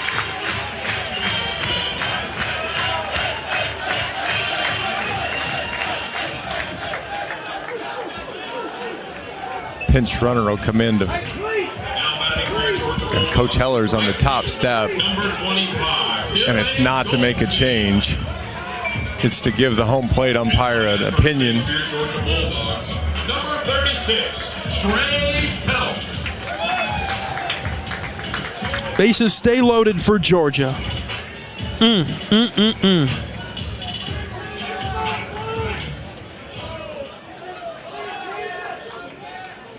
Goldstein in the box for the Bulldogs. 2 outs, 8-5. Hold them right here, Hawks. All right, show your toughness, Aaron. Out of the windup, Savory's ready. The pitch, way high and out.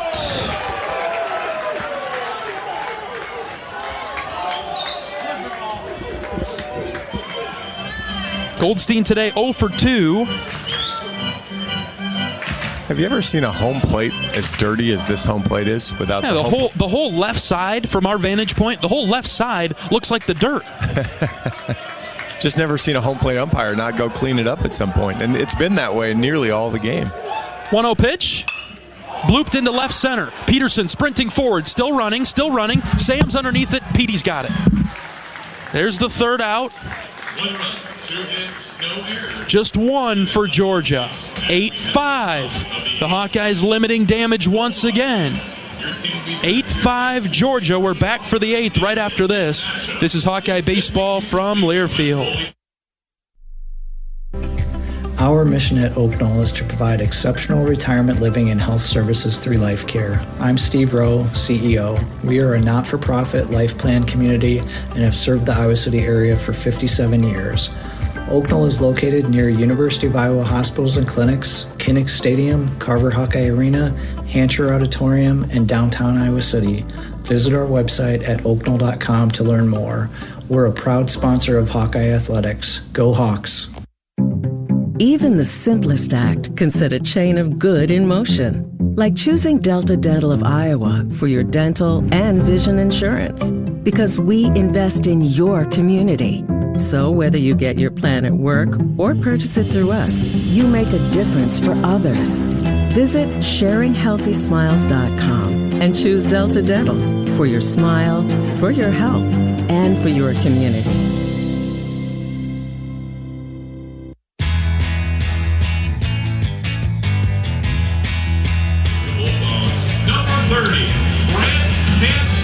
John Evans and John Leo on the campus of the University of Georgia, Foley Field. Top of the 8th inning, Iowa trailing 8-5. The Bulldogs out in front in the first ever meeting between the two programs.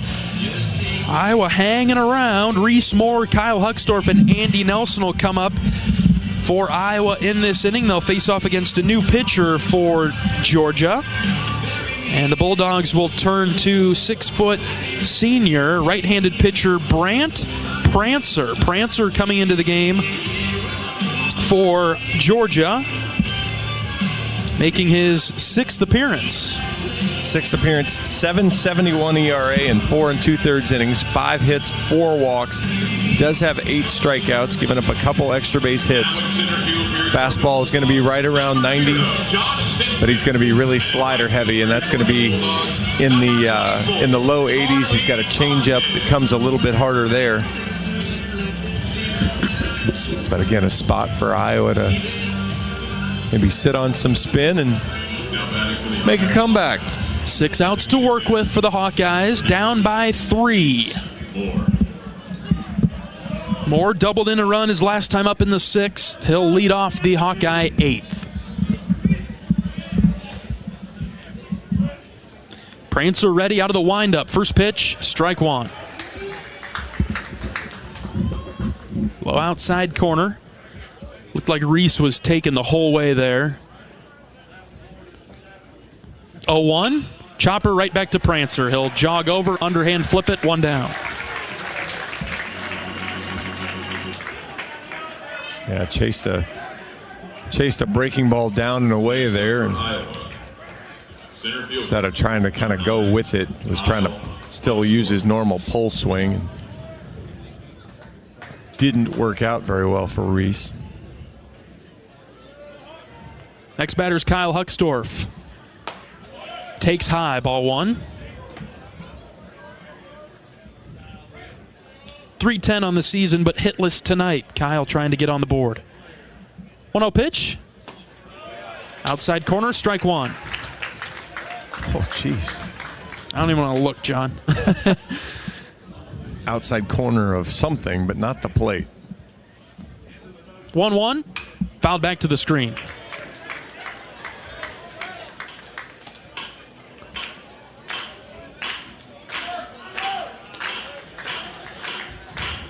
Huckstorf with a couple of flyouts to the outfield. Also grounded out to third earlier today. He's put the ball in play all 3 times. The 1-2. Called third strike. That ball is 4 inches outside. And Coach Heller's finally had enough. Yep, and he's been tossed. Coach Heller has been tossed out of the game. This strike zone is terrible. And he's letting the home plate umpire know about it. I tip my cap to you, Coach Heller.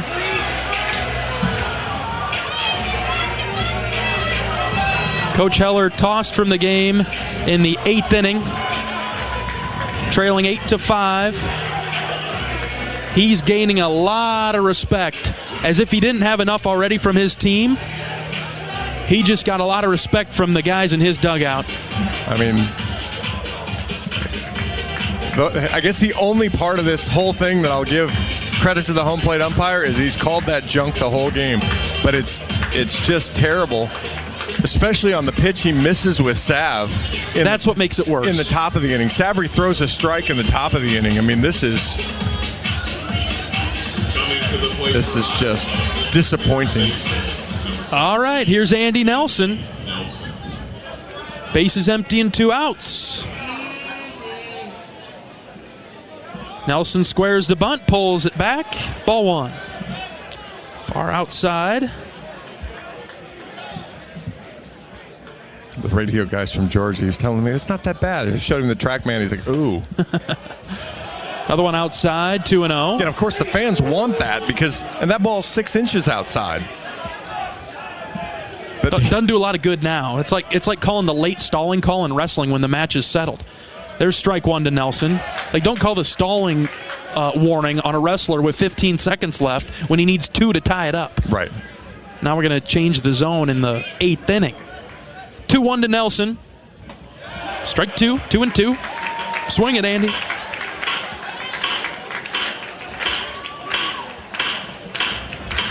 I'm ready to go home, John. Here's a 2-2. Nelson sends it on the ground to short. Branch picks it up, throws it over. Out number 3. Hawks go down 1-2-3 in the 8th. 8-5 Georgia. We're back for the bottom half right after this. This is Hawkeye Baseball from Learfield. Nestled on the rolling greens of the iconic Finkbine Golf Course, Bumps Restaurant is open to the public year-round. Whether you're swinging by after a round of golf or just in the neighborhood, Bumps is your go-to spot for scrumptious sandwiches, shareable appetizers, and mouth-watering pizzas. Quench your thirst with our selection of local craft beers, or let our full bar serve you a refreshing cocktail to toast to your game, or just because it's 5 o'clock somewhere. Our happy hour from 2 to 6 p.m. is the perfect 19th hole. Be sure to follow us on Facebook and Instagram to catch our latest daily specials. And here's a little insider secret just for our radio listeners. Thursdays are not to be missed at Bumps Restaurant. It's BOGO Happy Hour. Buy one, get one free on select beverages from our happy hour menu. Whether you're a diehard golfer or just love a great meal with a view, Bumps Restaurant at Finkbine Golf Course is your destination. We're currently open Wednesday through Saturday. Swing on by today. Bumps New pitcher into the game for Iowa. We'll introduce him in a second, but first let's pause 10 seconds for station identification. This is Iowa Hawkeye Baseball.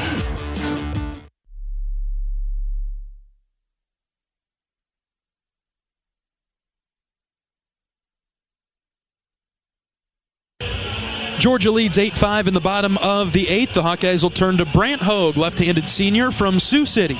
0-1 on the season in 6 appearances, 4 2/3 innings, 3 hits, 5 runs have all been earned, 5 walks, 5 strikeouts, 3 hit batters. So, and kind of the song we sing a lot, just important for Brant here to throw strikes. Oak Knoll's mission is to provide exceptional retirement living and health services through Life Care, a not-for-profit life plan community serving the Iowa City community for 57 years. Oak Knoll's conveniently located near the University of Iowa hospitals and clinics, Kinnick Stadium, Carver Hawkeye Arena, and downtown Iowa City. A proud sponsor of Hawkeye Athletics. Visit oakknoll.com to learn more. 3-game series coming up this weekend at Dwayne Banks Field, Western Illinois in town. We'll start things off on Friday afternoon, 4:05 first pitch from Banks, 2:05 on Saturday, 1:05 on Sunday. It's going to be great for everybody to get back home and start with a home weekend series, be there for more than just one day, settle in for a bit, and then get into conference play, and let's get after the Big Ten, John. Well, I think that's part of the problem here is it's been, as Coach Heller said, 30 days out of 36 on the road, and everybody's a little grouchy anyway because it hasn't quite gone the way you want, and then you get cooked up a little bit. This is a big outing for Brant Hogue, don't you think? It is, because Brant's going to, if Iowa is going to reach the success levels they want to reach, they're going to need Brant, and so it'd be good to have him swing and a miss there on an 89-mile-an-hour fastball. Find a little confidence like Jack Whitlock has, and kind of work and build from there. Operating out of the windup. Hogue is ready. He's got Chadwick down 0-2. The pitch. Called third strike. Great job, Brant Hogue. Love it. Didn't fool around, didn't nibble, just said, here it is. Mowed him right down for the first out of the 8th inning. As we kind of take a step back and look at the weekend, the last 2 weeks maybe, I guess maybe we'll keep it down to this weekend. Even though the win-loss record isn't what the Hawkeyes wanted, pending the outcome of this game, as Collins is hit by the pitch, up and in, he turned into it, started to get his hands going, but pitch just inside and got him on the forearm. Petey fouled that one off. Yep, you're right. See, just stuff like that. It hits Unlucky. But if we step back just for the weekend, Jacksonville State and then this game tonight, it feels like taking steps in the right direction, even though the outcomes of the games have not been what Iowa was looking for. Yeah, I mean, from a free base standpoint, you've walked 6 still, and you've hit 4, so you're too high. You've still 10 free bases. It does feel like Iowa has limited the damage out of those. That doesn't make it any I guess, better when it comes to just the free bases. But if we look, hang on, we're actually, Coach Sutherland popped out of the dugout. I think we're asking now about whether or not that hit him or the bat. And they will have a review, so they'll wander off to the Georgia dugout to go take a look at this, just past the Georgia dugout. Georgia's 3 of 15 with runners on base. Iowa's 2 of 14. The Bulldogs are 0 for 9 with runners in scoring position. So when Iowa's put themselves in high-pressure situations, they have gotten out of it for the majority of opportunities tonight. Yeah, and when you look at it, Georgia has 15 at-bats with runners on base. They have 9 with runners in scoring position. Iowa has 14 and 8. Now, the problem with that is it doesn't register as an at-bat when you walk with the bases loaded, which has happened twice or been hit. So, you've got a couple of other things kind of working against you there. But overall, it's still a tightrope you can't afford to keep walking. Whether you get away with it or not, that becomes outcome-oriented rather than the process-oriented. The process is too many guys being allowed on base by freebies. Yep. Review has concluded. And a pretty nonchalant, safe sign. They just point to first base, so Collins is awarded first base. Yeah, the flip side of that is Georgia's walked 3 batters and haven't hit anybody. It's 10-3. It's 8-5, and we're behind by 7 in the free base battle.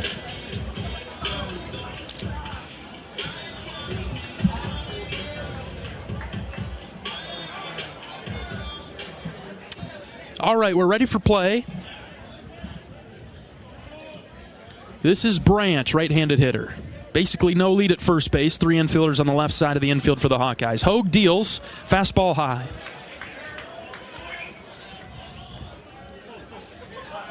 Branch today 0 for 3. Walked back in the third. 1-0 pitch. Line foul out of the stadium over to the right.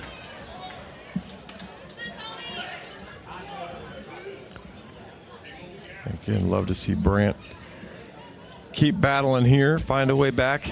1-1 here now, win the 1-1 battle. Sort of the swing pitch of the at-bat. 1-1. Breaking ball outside. 2-1. That's, again, we talked about that.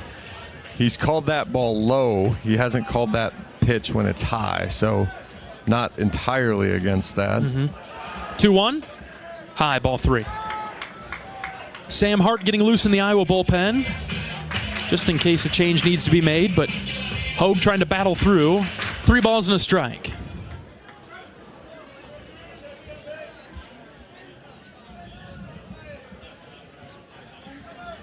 Force a ground ball here. Brandt over to the left side. 3-1 pitch. Fouled back to the screen. Good battle as Hogue gets back in at full count now. Just went 87 mile an hour right back into the middle of the plate there. Now a 3-2 count, but to your point, he doesn't really have much of a lead, and Georgia doesn't run a lot, so would surprise me a little to see him take off. Focus in here, Brandt. Full count pitch. Ground ball left side. Tello scoops it up. His only play will be over to first. Accurate throw right to the chest of Blake Guerin. 2 down. Good job to get an out. That's a good job to battle back from Brandt Hogue, too. That's a really good fastball inside part of the plate.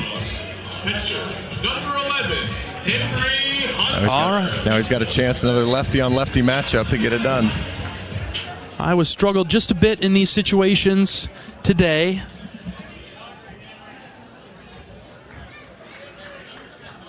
Runner in scoring position out at second base with 2 outs. 8-5 Georgia, bottom 8. Hogue deals.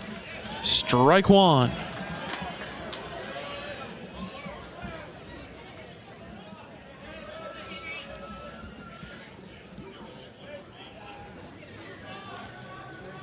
Iowa will have Kopp, Guerin, and Seegers coming to the plate. 0-1 pitch. Oh, God. High and out. Oh, ball 1. I'm giving up. I'm giving that up, John. Letting it go. 1-1 from Hogue. Hit well to right center. That's what happens. 2-run shot. Yeah, it should have been 0-2 there. Now, you still have to make a better 1-1 pitch than that, but that ball went 111 off the bat, 406 out over the right center field wall. Told you I didn't want to see this light show when it actually got dark. 10-5 Georgia in the 8th. Second home run of the game for Hunter. Just a reminder then on Coach Heller, my understanding is he'll miss Friday's game as Coach Sutherland's coming out to make a pitching change. Coach Sutherland looks down the line. We'll do it for Brant Hogue.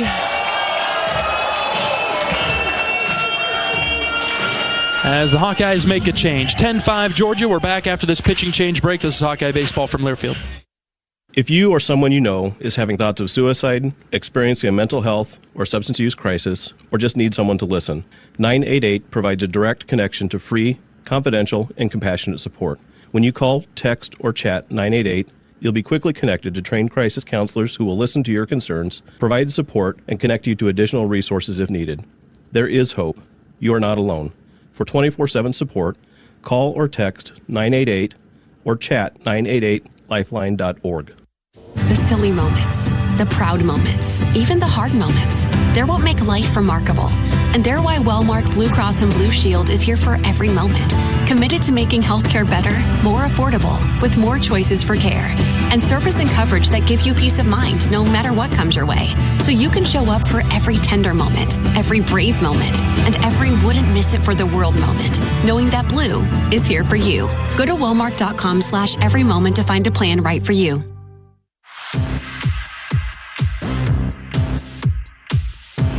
For comprehensive coverage of college baseball and softball all season long, tune in to Sirius XM College Sports Radio 372 in the car and on the all-new Sirius XM app. Sirius XM is the home of your favorite team and conference, including live games plus interviews and analysis, so cheer along online. With the Sirius XM app and listen to your favorite team anywhere. Get a free trial at SiriusXM.us/Big Ten Radio 2023. New pitcher into the game for Iowa. The Hawkeyes will turn to right-handed junior from Highlands Ranch, Colorado. Transfer in from Indian Hills, Sam Hart, the right-hander. He's coming in. 0-1 on the season, 7 appearances, 6 1/3 innings, 8 hits, 8 runs, 7 of those are earned, 5 walks, 6 strikeouts. Sam's got a sidearm delivery, but got some good juice coming in there. Round 90, he's going to have a sinker, a cutter, and a slider that all work off that. What about Don Umlin's doing tonight, John? Are you saying we owe him an apology? Maybe. Oh, man. All right. Don, I hope you're doing well out there tonight. Bottom of the 8th, 10-5 Georgia. Sam Hart deals. Strike one. Outside corner. The batter is Murillo. Right-handed matchup between the two. 2 outs, bases empty. The 0-1, sliced foul over to the right. So do you suppose when these guys get their TrackMan reports, because all the umpires now get TrackMan reports, do you think they go, man, I was bad? Or do you think they go, I was right where I needed to be? You're lying to yourself if you do one of those, John. 0-2. Just out from Hart. Bit high, too. It was not out, and it was barely up. Barely up. 1 ball, 2 strikes. Good pitch from Hart. Close enough on a chase pitch opportunity. Here it comes. Ground ball right side. Mitchell dives. It's into right field for a base hit. Oh, brother. 2 out single. Flip it to the top of the order for Alford. Approaching the plate now for Georgia, second baseman, number 44. And we talked about this last year because you and I got a little carried away with TrackMan at times last year and seeing the strike zone, but it is part of our job, especially on the radio, is to convey what's happening. And especially with as many bullets as the Iowa bullpen has taken this year, I mean, there's a little bit of a defense project going on there. Line drive into right. This will get down for a base hit. Nelson tracks it down. He'll get it in quickly. Runners at second and third with 2 outs. Go ahead, John. Well, I mean, there's just...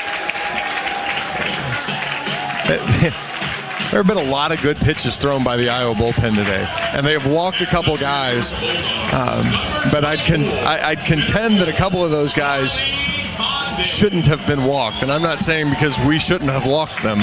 It's that there's a lot of strikes being thrown tonight that aren't necessarily being called. Yeah. And for a unit that's trying to build their confidence back up, right? That's the tough part. That's what I think we're also conveying. First pitch to Condon is high and out. They don't need an amoebic strike zone. Right. They need to know where the strike zone is, and it needs to get called consistently. And that has not happened tonight. We want to be a part of building these guys up as well. As much as we want the Hawks to win, just generally, 1-0 is in there for a strike, 1-1. We see the guys every day, basically. Well, and we see the work that goes in and the disappointment that goes. I saw Sam after Saturday's loss. Hart deals the 1-1. High and out, ball 2. And so, you feel for these guys, and especially when you feel like you're snake bit and you're doing a lot of things right, and then you're not getting rewarded, whether it's outside there, 3-1. Whether it's by result or whether it's by call, it's a difficult thing to do. That's just been part of the frustrating journey the first few weeks. 3-1 at the knees for a strike. Good pitch there from Hart. Full count. This would be big for Sam's confidence to get a guy like Condon out. If Sam could be the only one to get him out tonight, a heck of a deal for Sam. 3 balls, 2 strikes. Hart deals. Outside. Ball 4. Hey, at least I don't complain about any of those pitches. That was outside. And it was outside of the strike zone that he's called. So I'm not even angry that he didn't call it. Pinch hitter here. Guess we had the pinch runner earlier, so it makes sense. Right. Trey Phelps in the box, right-handed hitter. Bases loaded, 2 outs, 10-5 Georgia in the 8th. Hart deals. Swing and a miss.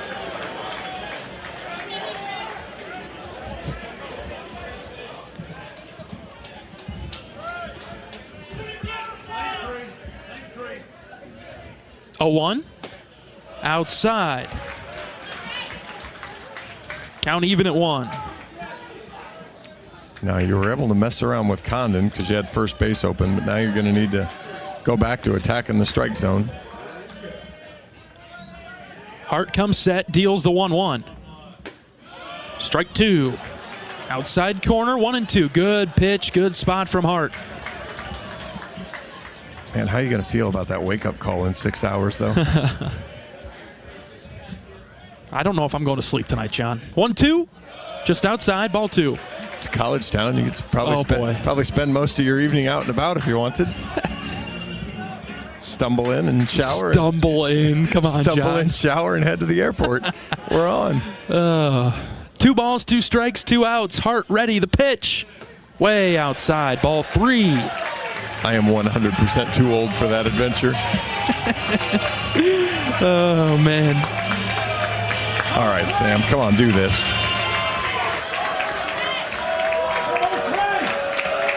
Hart comes set, full count pitch from Sam. Here it is. Swing and a miss. Got him to chase. Out number 3. 10-5 Georgia. We'll head to the 9th right after this. This is Hawkeye Baseball from Learfield. American Equity salutes today's hero of the game. As a proud sponsor of the ongoing recognition of our military during Hawkeye games this season, please join American Equity in thanking all who have served our country. American Equity is more than just retirement savings and income products. They are committed to providing you best-in-class service and high-quality retirement income that helps deliver the independence to dream and reach your goals. To learn more about American Equity, please visit their website at american-equity.com. Are aches, pains, or injuries keeping you on the sidelines?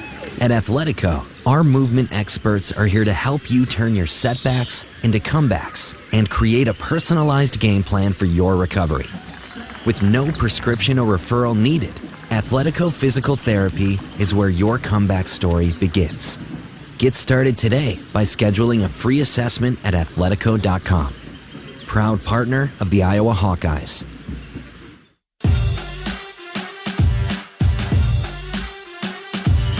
Feel the excitement as NASCAR returns to the Iowa Speedway with Powerball in the Iowa Lottery. Add the double play bonus to your Powerball ticket for your chance to win exclusive NASCAR prizes. See complete rules and details at ialottery.com/VIP. All right, last chance for the Hawks, down 10-5 as we get to the ninth. New pitcher into the game for Georgia, right-hander Brian Zeldin. 1-0 on the season with 3 saves, 6 1/3 innings, 2 hits, 1 run. It was earned, 4 walks, 8 strikeouts, just a 1.42 ERA. Zeldin's got a fastball in the low 90s, curveball, throws a couple different sliders. He's a little bit wild with the fastball, but he's really good with the spin. So I guess Jack Whitlock and Aaron Savary plus a couple miles an hour on the fastball. All right. Davis Kopp will lead things off, and then Kellen Strohmeyer is in the on-deck circle for the Hawkeyes.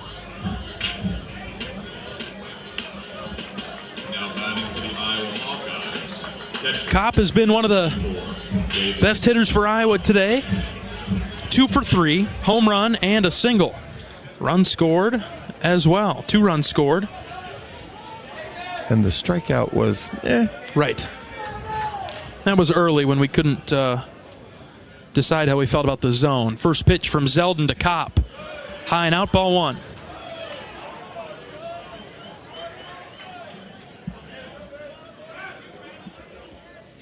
Kopp has raised his batting average to .240 today. There's a strike. 1-1.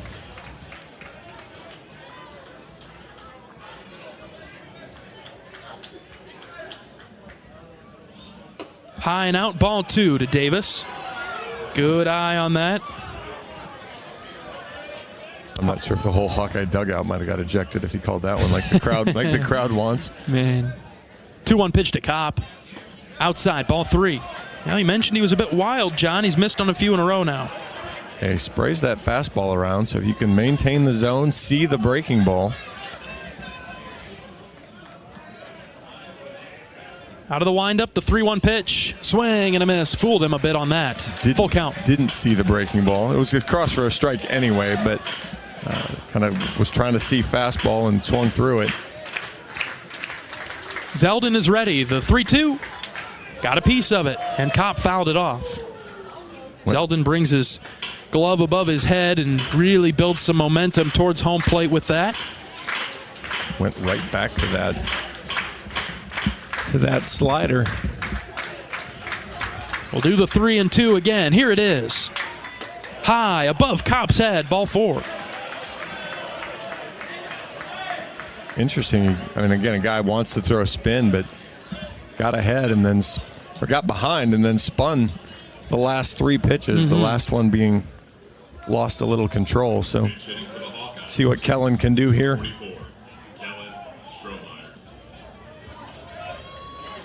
Strohmeyer, left-handed hitter.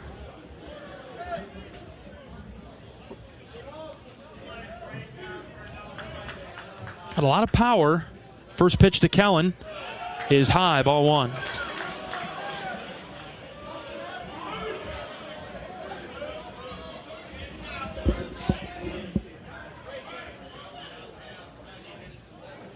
Strohmeyer 2 for 10 on the season. 1 ball, no strikes. The pitch to Kellen. Strike on the outside corner. Count even at 1.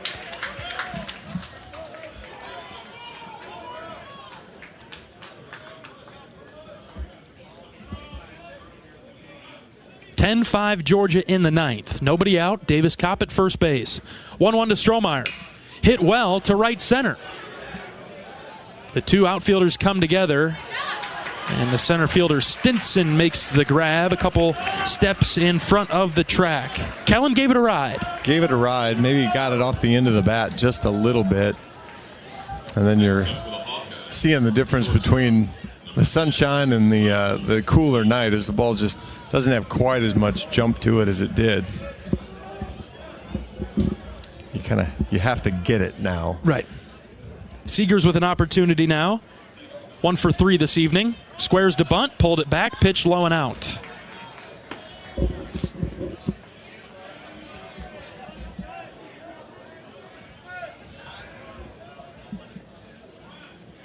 One out, Kopp at first base, top 9, Iowa down 10-5.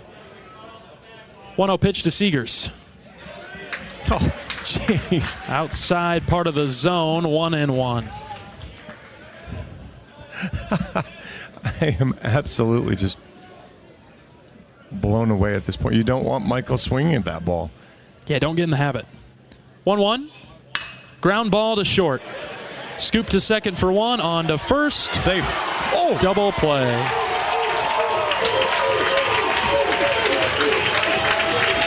That'll do it. Georgia wins it 10-5. Michael grounds into a double play to end today's game. The Hawkeyes drop to 7-9 on the season. Georgia 17-1. We'll be back after this. This is Hawkeye Baseball from Learfield.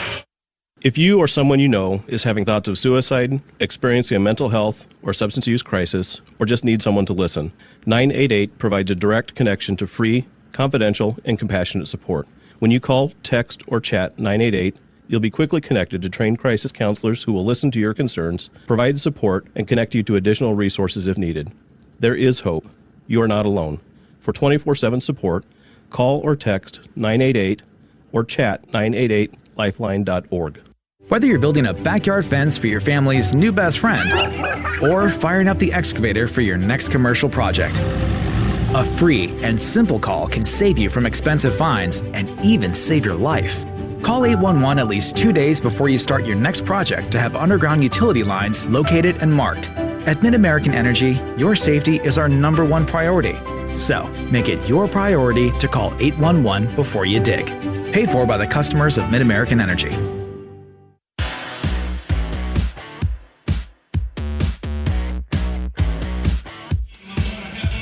Georgia defeats Iowa tonight from Foley Field in Athens 10-5.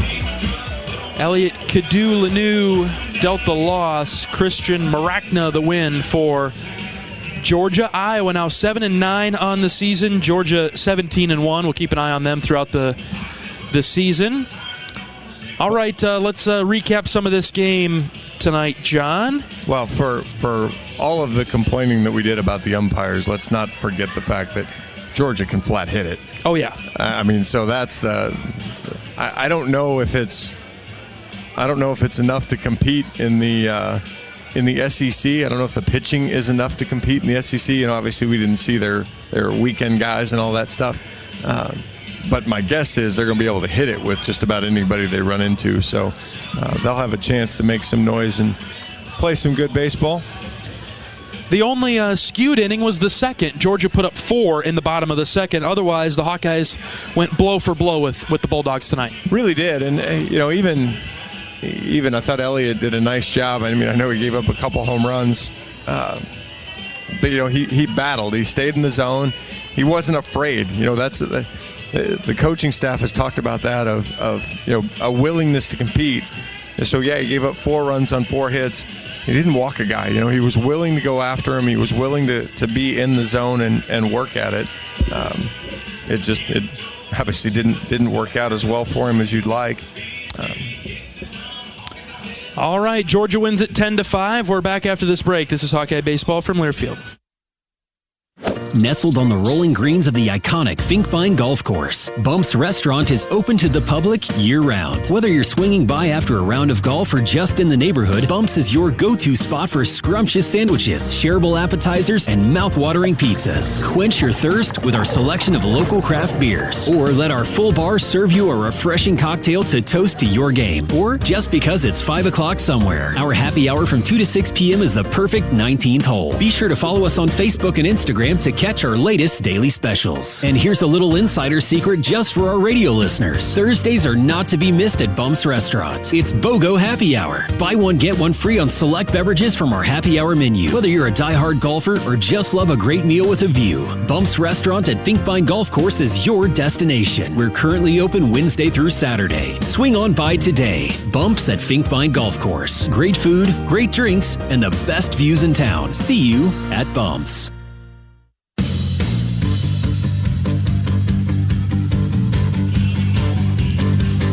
Georgia takes this midweek contest 10-5 over the Hawkeyes today, and Iowa will return home to Iowa City for a home series against Western Illinois coming up this weekend.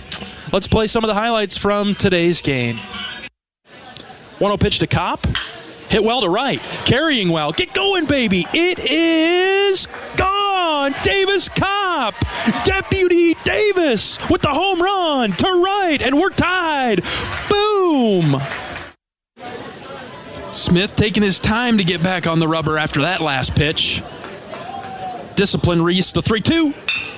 Ground ball, fair ball, into the right field corner. Moore's rounding first. He's headed for second. Petey scores. It's 6-3. Iowa inching closer. Kopp flashes the signs. Young is ready. Here comes the 3-2 from Jack. Called third strike. Jack got him at the knees. Strike 3. Iowa falls to Georgia tonight 10-5. We'll take our last break. We're back after this. This is Hawkeye Baseball from Learfield. Chef Grunder, let's dive right into the machine shed. Fridays here mean all you care to have fried or broiled North Atlantic cod. Or try our bone-in seasoned catfish lightly fried. More of a salmon lover? Choose between the machine shed's white wine sauce or apple bourbon glaze. Our sauteed savory shrimp will satisfy your taste buds with Old Bay seasoning and Asiago cheese. Join us this Friday for seafood worth savoring at the Shed. Iowa 80 and Hickman Road, Urbandale, and Iowa 80 Northwest Boulevard, Davenport. Hi, I'm Gary Dolphin, and if you want your home to be exceptionally comfortable during these cold Iowa winters and hot, humid summers, you need to turn to Dave Lennox and your local Lennox home comfort specialist. Lennox has been serving Iowa consumers since 1895, when Dave Lennox built his first furnace in Marshalltown, and Lennox is still building its high-efficiency furnaces and air conditioners there today. For the best home comfort system you can buy, it's Lennox and your local Lennox dealer. Lennox and the Hawkeyes. Now there's a winning combination.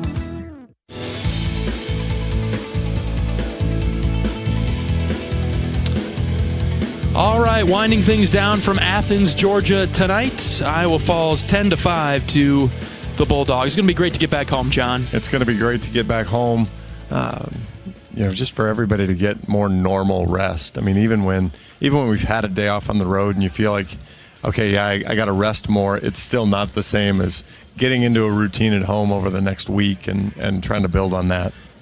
When you're at home, you're able to build your confidence back up. You're able to build towards the direction that you're headed. Of course, would have liked a couple more wins in the first 4 weeks, but hopefully battle tested as we get ready for Big Ten play. Well, that's the strength of schedule has been really good, and so now you've got to take that and use it. You've got to use the lessons you've learned. You've got one more non-conference season or series before the Big Ten starts, and then it's 8 series in a row that's Big Ten, and so your fate really gets decided in the next 2 months following next weekend. Nice weather in Iowa City this weekend. Come on out to Duane Banks, Western Illinois, in town for a 3-game set beginning Friday at 4:05. John and I will talk to you at 3:30. Pregame coverage begins then on the Hawkeye Radio Network. All right, shutting things down from Athens tonight. One final time. Georgia wins it 10-5. For my great board op down the line, Michael, thank you very much today, Michael. My color analyst, John Evans. I'm John Leo saying so long from Athens, Georgia. Every day's a great day to be a Hawkeye. Some are just a little bit better than others. So long, everybody. Hawkeye Baseball has been brought to you by Hy-Vee. Score big savings with the new Hy-Vee Perks membership. University of Iowa Healthcare. Changing medicine, changing lives. Oak Knoll Retirement Community. Homewood Suites and Home 2. Hawk fans, experience your home away from home at Coralville's finest all-suite hotels. Iowa Corn. You might think Iowa just grows corn, but the truth is, corn grows Iowa. Brought to you by Iowa's corn farmers of the Iowa Corn Growers Association and the Iowa Corn Promotion Board. Also brought to you by Mediacom, home of extreme and 1 gig internet speeds. Wimmer's Meats, the official hot dog of the Hawkeyes. Travel Leaders, Destinations Unlimited, the official travel partner of the Hawkeyes. And by Bud & Mary's. There's no THC cap on Iowa medical cannabis, and getting a card is fast and easy online. Get your medical card today. Visit budmary.com. The preceding has been a Learfield presentation on the Hawkeye Sports Network.